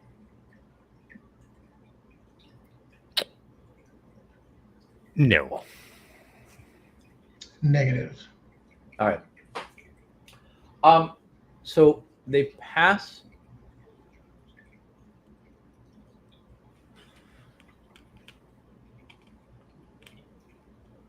I'm going to pause for a second. Could somebody please explain to Fader, the wizard, what is going on when he's back online?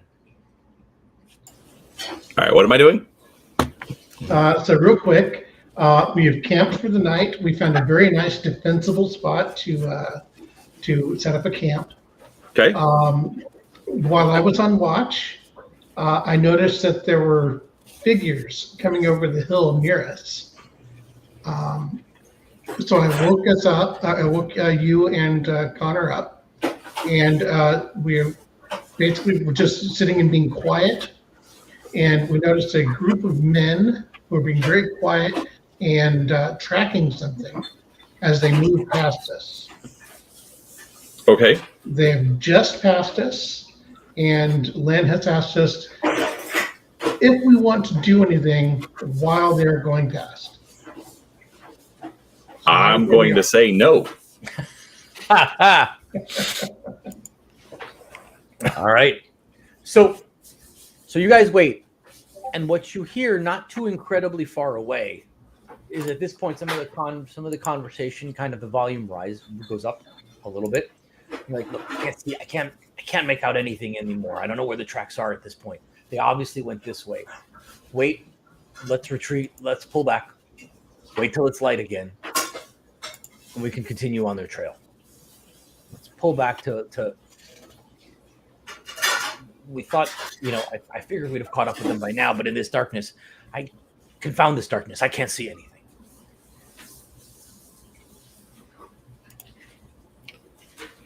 Okay. And so let's see. Are they going to camp here? Are they going to pull back? This is the random roll. Hey, we passed a really nice dell. No, they're but they are making camp just off. You can actually hear them kind of Setting up camp. setting up camp. They're not right next to you, but they're not too far. Like come morning and sunlight, they'll be like, "Oh, hey," for sure. So I say we sneak up on them, you freeze them, and I'll slit their throat. Whoa. Just... Not a good plan. I'm sorry. Too brutal. That is a little. We don't need to murder anyone, especially when we don't know who they are. Well, we could see who they are first, but I'm pretty certain those are the bandits that we took this map from. Yeah, and you don't even need to make a roll. You're like, yeah, those.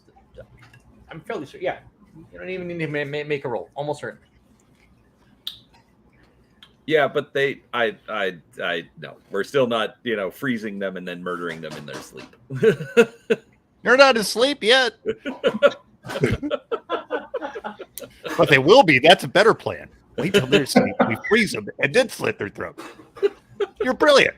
There's at least 10 of them. There may be 1 or 2 more. You're not sure. And there's 1 leader. And I'm a really evil game master. No. So, Tactically, the best thing for us to do would be to pack up our camp and slip away in the night. That we can do that. I agree. I think we should go that direction. And I mean, if they're coming this direction, I'm suspecting that they're going after the treasure site as well, because we took their map. They were tracking us. Or they theoretically already know where the treasure site is. So they don't have to track us. If we took the map, they're going to assume, oh, they're probably, it says treasure site. So they're like, oh, they're after our treasure. They don't even have to track us. They're just going to go to the treasure site and try and intercept us. Well, in any case, what I think we should do, pack up the camp, move back along the trail that they've been following, at least an hour or so, and then cut around and make our way a different direction. We're not getting much sleep tonight, boys. So, Finn, while you guys figure out exactly what you want to do, I just wanted to share something. There's a really fun thing about armor. Okay. And that is that even though you have no dex penalty as a result of your being a champion, that does not change the fact that our metal armor is all clinky, and therefore you get a -4 penalty on dex tests involving acrobatics or stealth. Yeah. So you're welcome to take off your armor. I am welcome to take off my armor and try to sneak out of here anyway. So what's the plan, kids? What are we doing? How am I going to kill you? I mean, what's the plan? I guess we're sneaking up in the opposite direction. You could freeze and kill him. Apparently, this is a bad idea. I'm not sure why, but yeah, we'll sneak away. Yeah, I'll take off my armor, which is and Fader, you've got spells. Maybe some of your spells are useful. Maybe some of your special abilities. I mean, I have animal friendship, dust to dust, I love frost to Dale's. Can I just say Dale's comment? Always choose killing. always choose killing.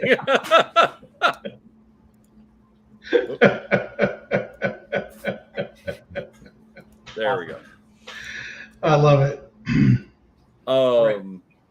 No, I don't have any spells or anything that we can use for this.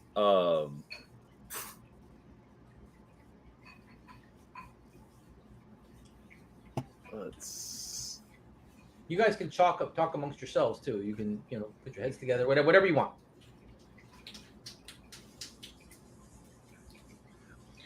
Actually, you know what? Here's one.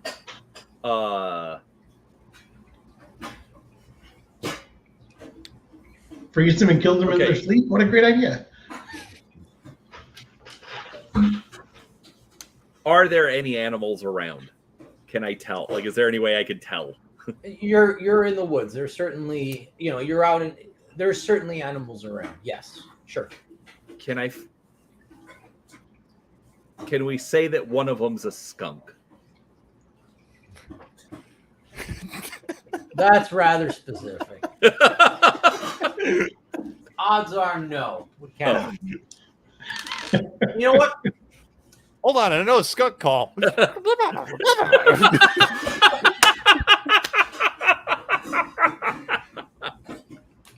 The old skunk call.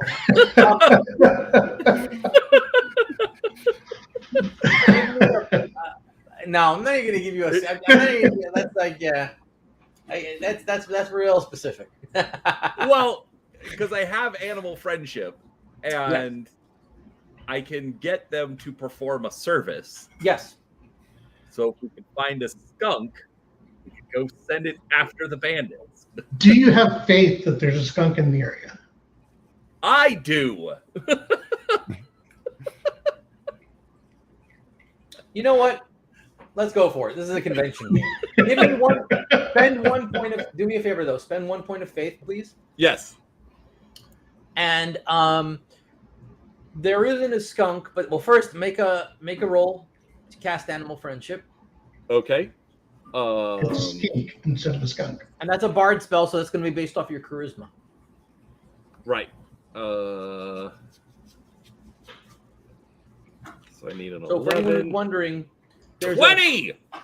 20. Nice. Holy mackerel. Okay, so the long and short, that's beautiful. So long and short is you you can't find a skunk, but you do find a stoat. And you ask this stoat, are there any skunks around? In fact, the stoat is friends with a family of skunks. So the stoat says, hang on. And by family, it's like the family and all of their relations. Yeah, the stoat runs off, and the stoat actually comes back. And by the way, I'm sort of saying this jokingly, but understand this is entirely what actually happens. Yeah. You cast the spell on a stoat, and the stoat, that animals can speak. They rarely do, and they rarely, but this spell you have opens the door to this, generally speaking. So not generally, in a way of speaking. So the stoat says, wait here, I have friends, and vanishes. And a short time later, there's actually a number of skunks that appear. You can smell them almost before you see them, because even when they're not, spraying, they're a little stinky. And so, but they show up, and the skunks are like, we heard you had food. Yeah, we got food. No, you can't. No, I understand. You can't tell what the skunk. The skunk is just like looking at the wizard and chittering, and you're like, what's he saying? The skunks are very clearly, and they're kind of like with their paws, they're doing a little thing like this, and they're like, do you like biscuits? Does he like berries? They're sort of chittery with one another, and they're like, yes, we do. Connor, how many biscuits do you have left? Oh, let's see. You just start pull out like a whole sausage biscuit honey cakes. You have like a Chewbacca Wookiee bandolier of biscuits. So the skunks come to you and sort of get up on their hind legs, waiting as you feed them biscuits. They're definitely a little stinky, but it's just a little stinky again right now, so you're good. They're kind of cute when you're not afraid of being sprayed, and clearly with the wizard here, you seem to be okay. So sure enough, okay. So the one sort of, let's call the lead skunk, comes up, and she's like, "Thank you. How can I help? How can we help?" There's a group of individuals over there. Actually, I guess I should. They don't. Well, I don't think so. At least not biscuits in such a way that they would be very nice to you to give them up. So, well, first I would actually like to ask: have you seen these men in the area before? Have you seen men going through this area? Maybe.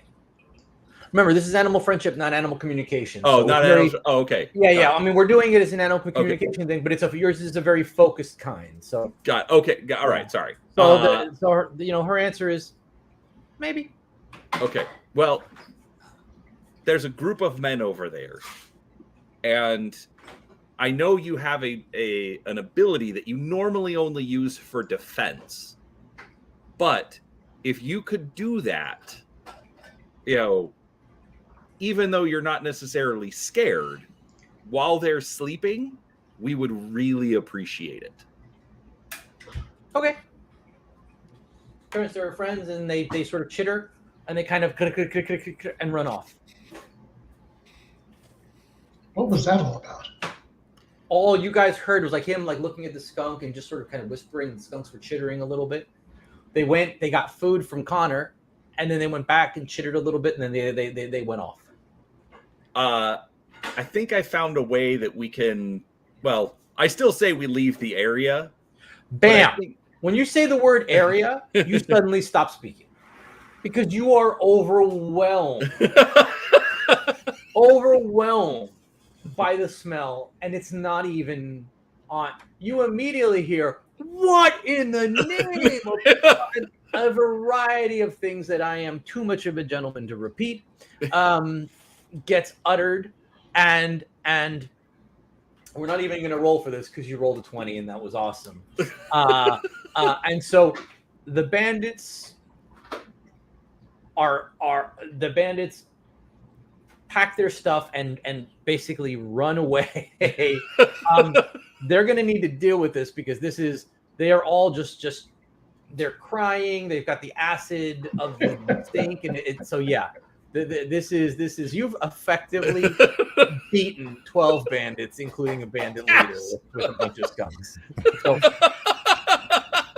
congratulations! I love it. Congratulations! So they run off. It is not an easy night of sleeping because even though you know they've run off, and even though that you're not in the area that was sprayed, you still smell it. It's in the air. Still not great. Okay. By the way, Cody, you were wounded with an arrow. So normally overnight you get to heal, but right now because of all this and because of the smell, it's not really going to be great. However, you could right after at some point while you were walking. Actually, it's been more than a couple of days. Never mind. You're fully healed. So apologize. I tapped my microphone again. But you're fully healed. Okay. So finally. So yeah, they're gone. That was excellent. They're gone. Yeah. So, it's the next day. You guys travel through the day and you get to the point of traveling at night. And you are now clearly in a different place. The grass has continued to sort of stunted and dead. The trees and bushes are all rough scrub. And just the area feels uncomfortable. There is a heaviness in the air. There is you don't hear birds singing. It does seem that the sun is shining a little bit less clearly than before. There is just an oppressive feeling. And besides oppressive, there's a hopeless feeling. And you all feel it to one extent or another. There is a sense of whatever you're doing won't matter. Not just right now, but just overall. In general. Yeah. Everything that you're doing just won't matter. There's no clouds, but it's dark. Yeah.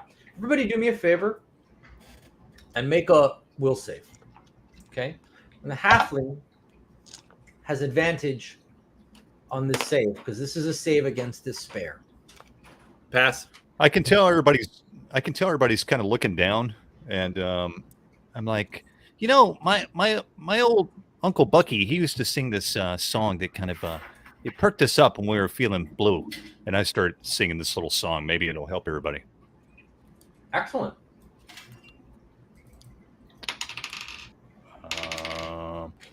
So I passed my save. Beautiful. Pass. I failed. Okay.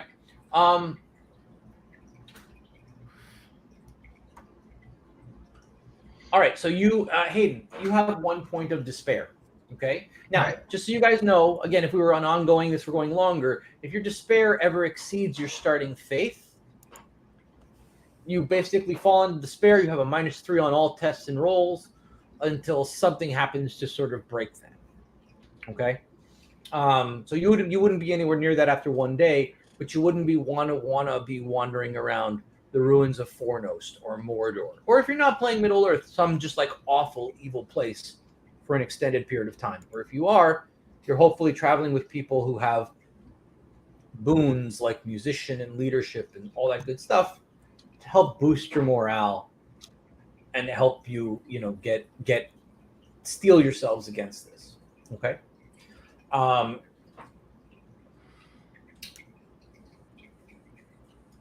As night approaches, it hasn't fallen yet, but it's approaching. So you're in the gloaming twilight. you are now clearly at Dead Man's Dyke. You are seeing among the ground is less rolly. It's not that it's flat, but it's clear that what you're sort of walking over is rough ground over what was once a massive city. There's ruins, by which I mean to say you'll see part of a wall, 100 feet from you this way. And you'll see 3 columns sticking out of the ground like bent fingers. And they're not clean. They're obviously covered with moss, and there's ivy growing on them and so on. And then there's what looks like the edge of a dome, maybe, in the distance. That one's just silhouetted against the sky. But not too far away from you, you actually see what looks like a plane of flat stone. Mentally imagine a chessboard, okay, with sort of a mosaic, what was once a mosaic pattern. You still see a vague, because it's at an angle. So you see a vague sense of it. But again, lots of grass and there's columns along the top. And there's also columns underneath it. So clearly what you're seeing is the top. There's probably a ceiling above this at some point, but that is long gone. There is a ground floor below the floor that you're seeing. And there's columns around the ground as well. Okay. And you see what looked like between the columns doors of stone. They seem to be slabs of standing stone covering entries, is the best I can describe it. So if you imagine like a standing doorway with a slab of stone in front of it, and there's some of those sort of all around, at least the part that you can see, because you're only seeing one part of the ground, one part of the side of this building as the ground kind of falls away. It feels very cold here and very uncomfortable. This is clearly there's treasure here on the map area. First off, kudos to those bandits for having the fortitude to come in here and actually loot the place. Those guys Power are greed, nuts. baby. The power of greed. So, what do you want to do? Well, Vader, where should we put this thing? Where should we place this thing? How do we find where it rests?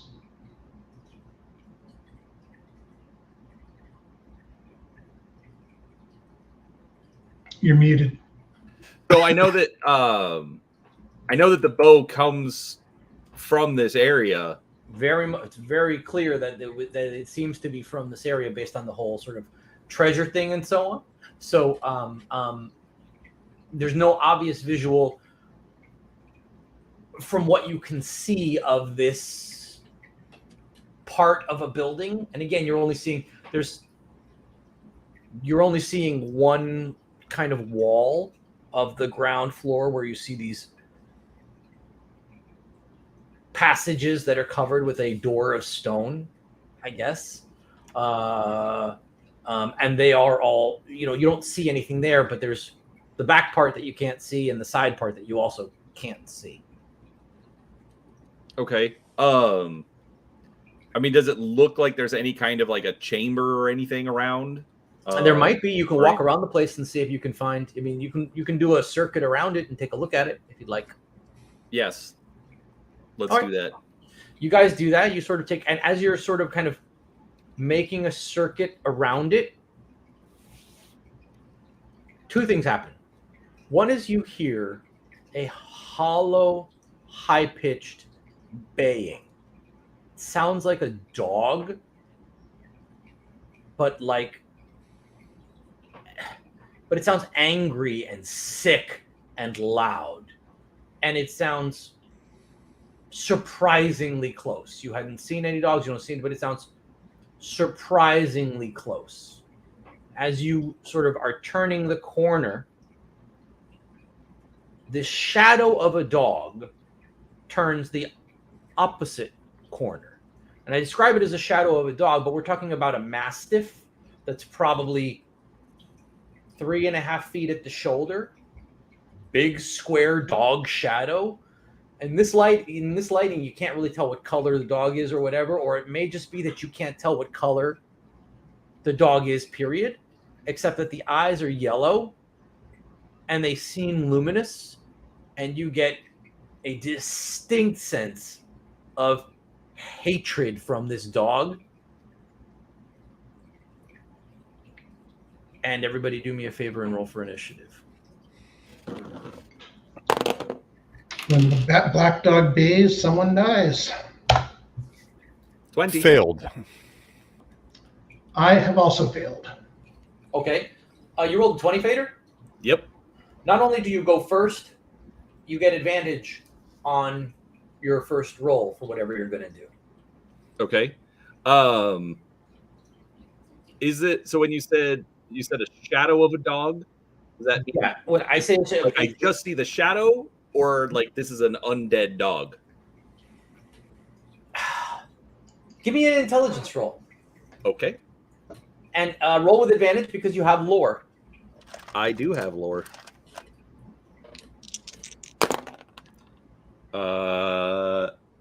And I failed. It's a big black dog, dude. All right. The Zeppelin song. You know what? I am still going to try it. I am going to cast Dust to Dust. Okay. So, Bam. Make a roll. You have advantage on the roll.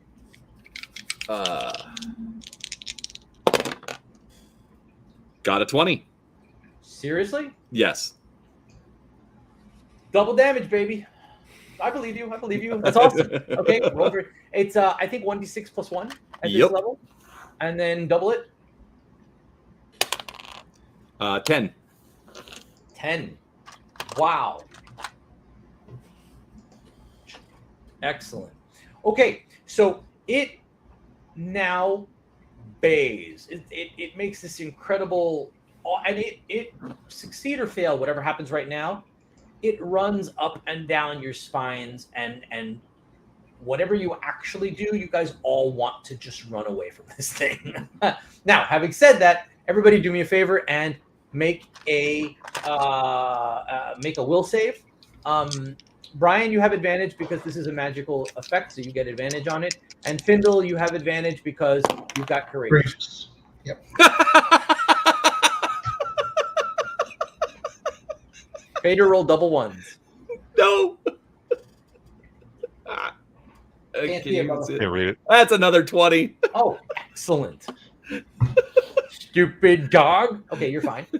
I'm going to spend another point of faith to try to re-roll. Go for it. Reroll, and you still get your advantage. And Connor? I failed, and I'm using faith. Roll again, baby. I failed again. So did I. So did Some things I. are just meant to be. You Yeah. want to So spend another point of faith, or you want to just go with it? I'm one with it. Yeah, I'm rolling with it. Okay. So both of you gain a point of despair. Okay. And both of you lose your next turn to act. Okay. Fortunately, that happens right now. Okay. Hang on a minute.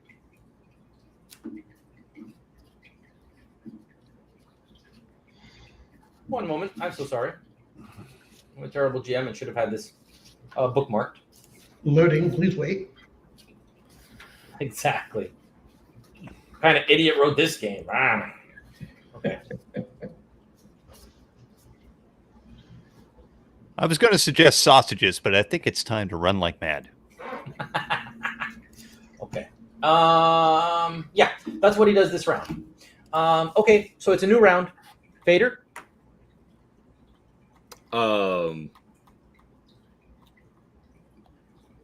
You know what? I'm gonna try it again. Do it up. And that one failed. Got it. So He goes now. Well, hold on. If casting test is failed, the subject suffer half damage. Oh, okay. So roll 1d6 plus 1, and I'll take half of that. Way better than double. 7. You rolled a 6? Yes. Nice. You're killing it. But 7, half of which is 4. So, all right. He's not a happy puppy. So, thankfully, he's going to attack you. So, do me a favor. Make a melee defense roll. And Okay. because he has 4 hit dice and you have 1 hit die, you're at -3 on this roll. Oof. Ouch.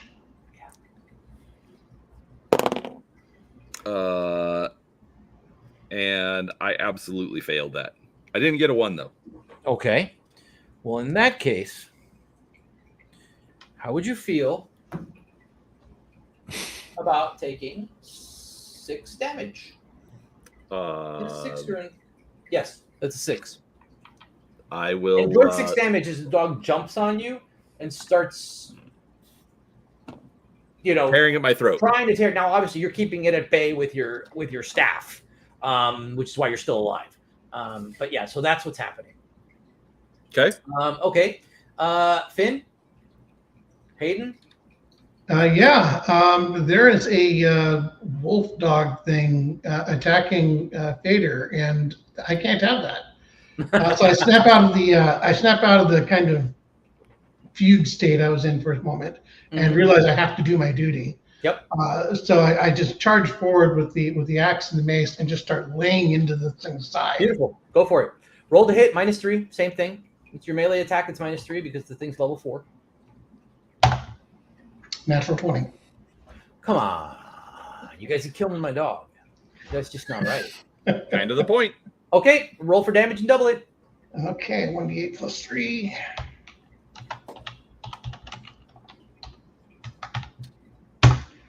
It's 10 damage.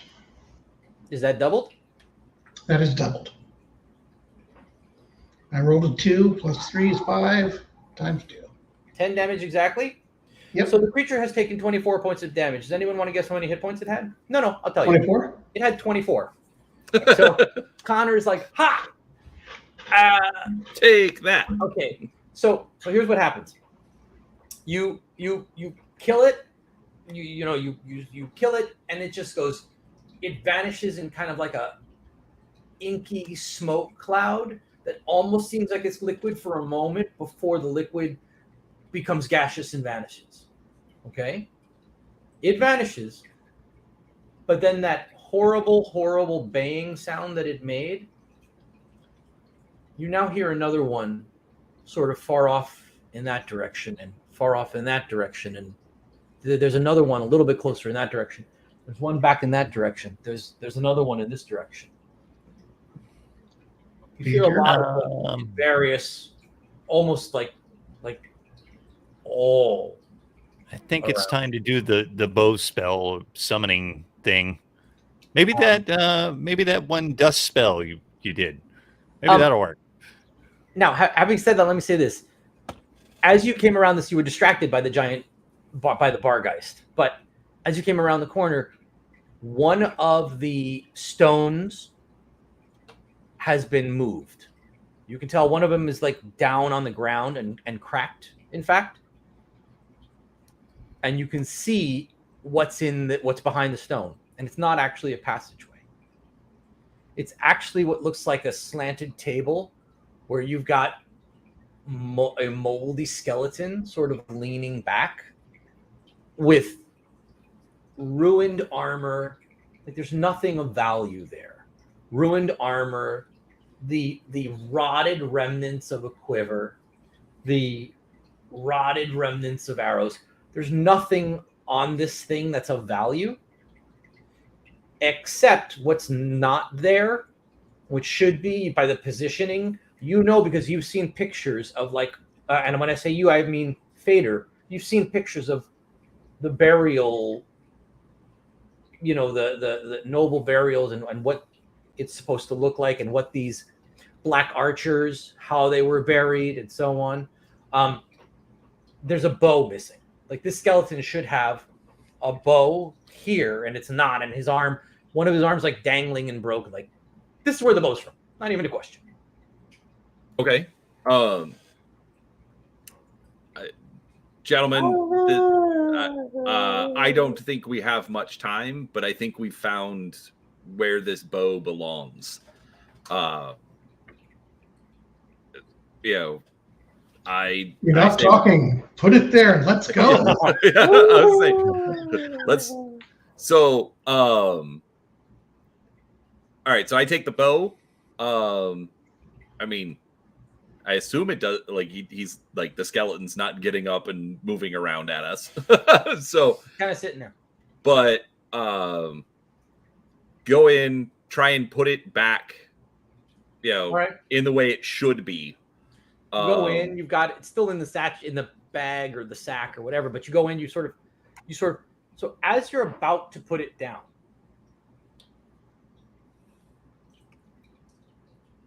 a spectral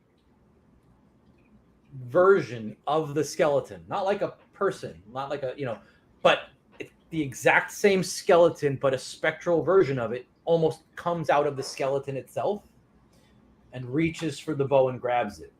And as it grabs it, you feel, even though this is just a spectral sort of image of that skeleton, you feel the pressure like it's got the bow. I let go. Tug of war. No, okay. So you let go, and it finishes kind of like coming out of the skeleton, basically. So again, it's like the spectral image of the skeleton comes out of the skeleton, right? Only it's wearing the same sort of tattered armor and stuff like that. And it holds the bow, and it looks up at you, and it looks up at Connor, and it looks at Hayden, and it looks at you, and it says, "We failed." And it has that sort of raspy, breathy voice that I can't really be like, "We failed." But did you try? We gave our lives. What more can your lord ask of you?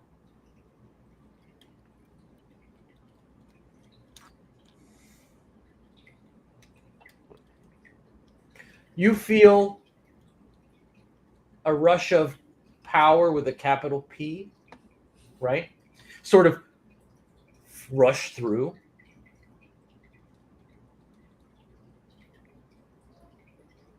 And kind of center right on you. Not on you, but like right on this guy, on this bow. All right? And he looks up at you and he says, "Redemption. When you need this, come back and bring me redemption." And he kind of just sits back. Everything suddenly, that feeling of like the doom and hopelessness and whatever, just suddenly momentarily lifts. It suddenly, and the baying of the bargeist suddenly vanishes. This no longer feels the way it had felt up until now. It now just feels like you're in a cemetery. And you feel the power coming off this bow now. Just standing there. You don't even make a roll. You feel the power coming off this bow. You don't think it's a great idea to like, let me just take it right now. But you have a very good sense that like at some point, if you need a honking, powerful bow, this thing will be here waiting. Guys, I say we close this up and return it to the state it should be. I was about to suggest the same. Yeah, we came there. Let's go back again.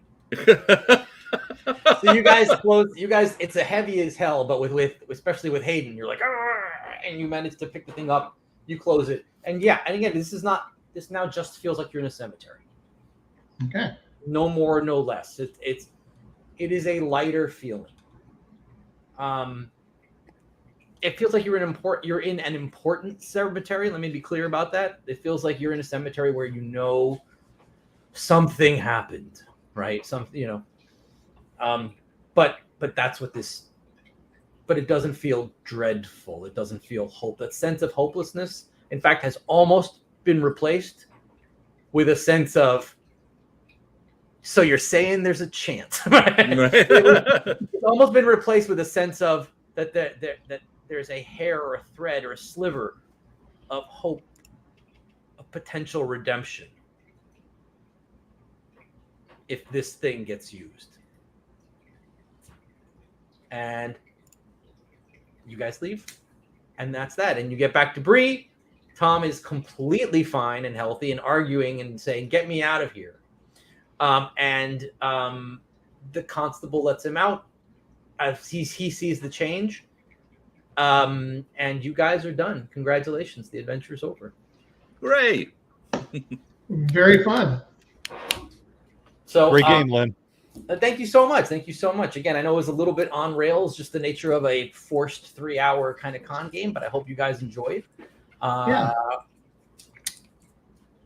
It was great. If we ever want to do anything like this again, yes, this bow is locked here and waiting, presumably for Connor at some point in the future. Hey, Dale, thanks so much for sticking around. Hope you enjoyed. Yeah, thank you, Dale. Yeah. And Dale, some of your comments were really on point, man. I was laughing. Get the hey, stones Victor. back. Hope you enjoyed.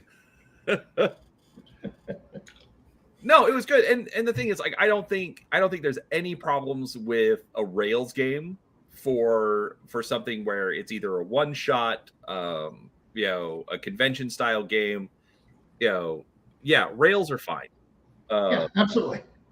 But I heard someone once call it a curated experience, and I'm like, yeah, that's actually not a terrible description of a kind of game like this.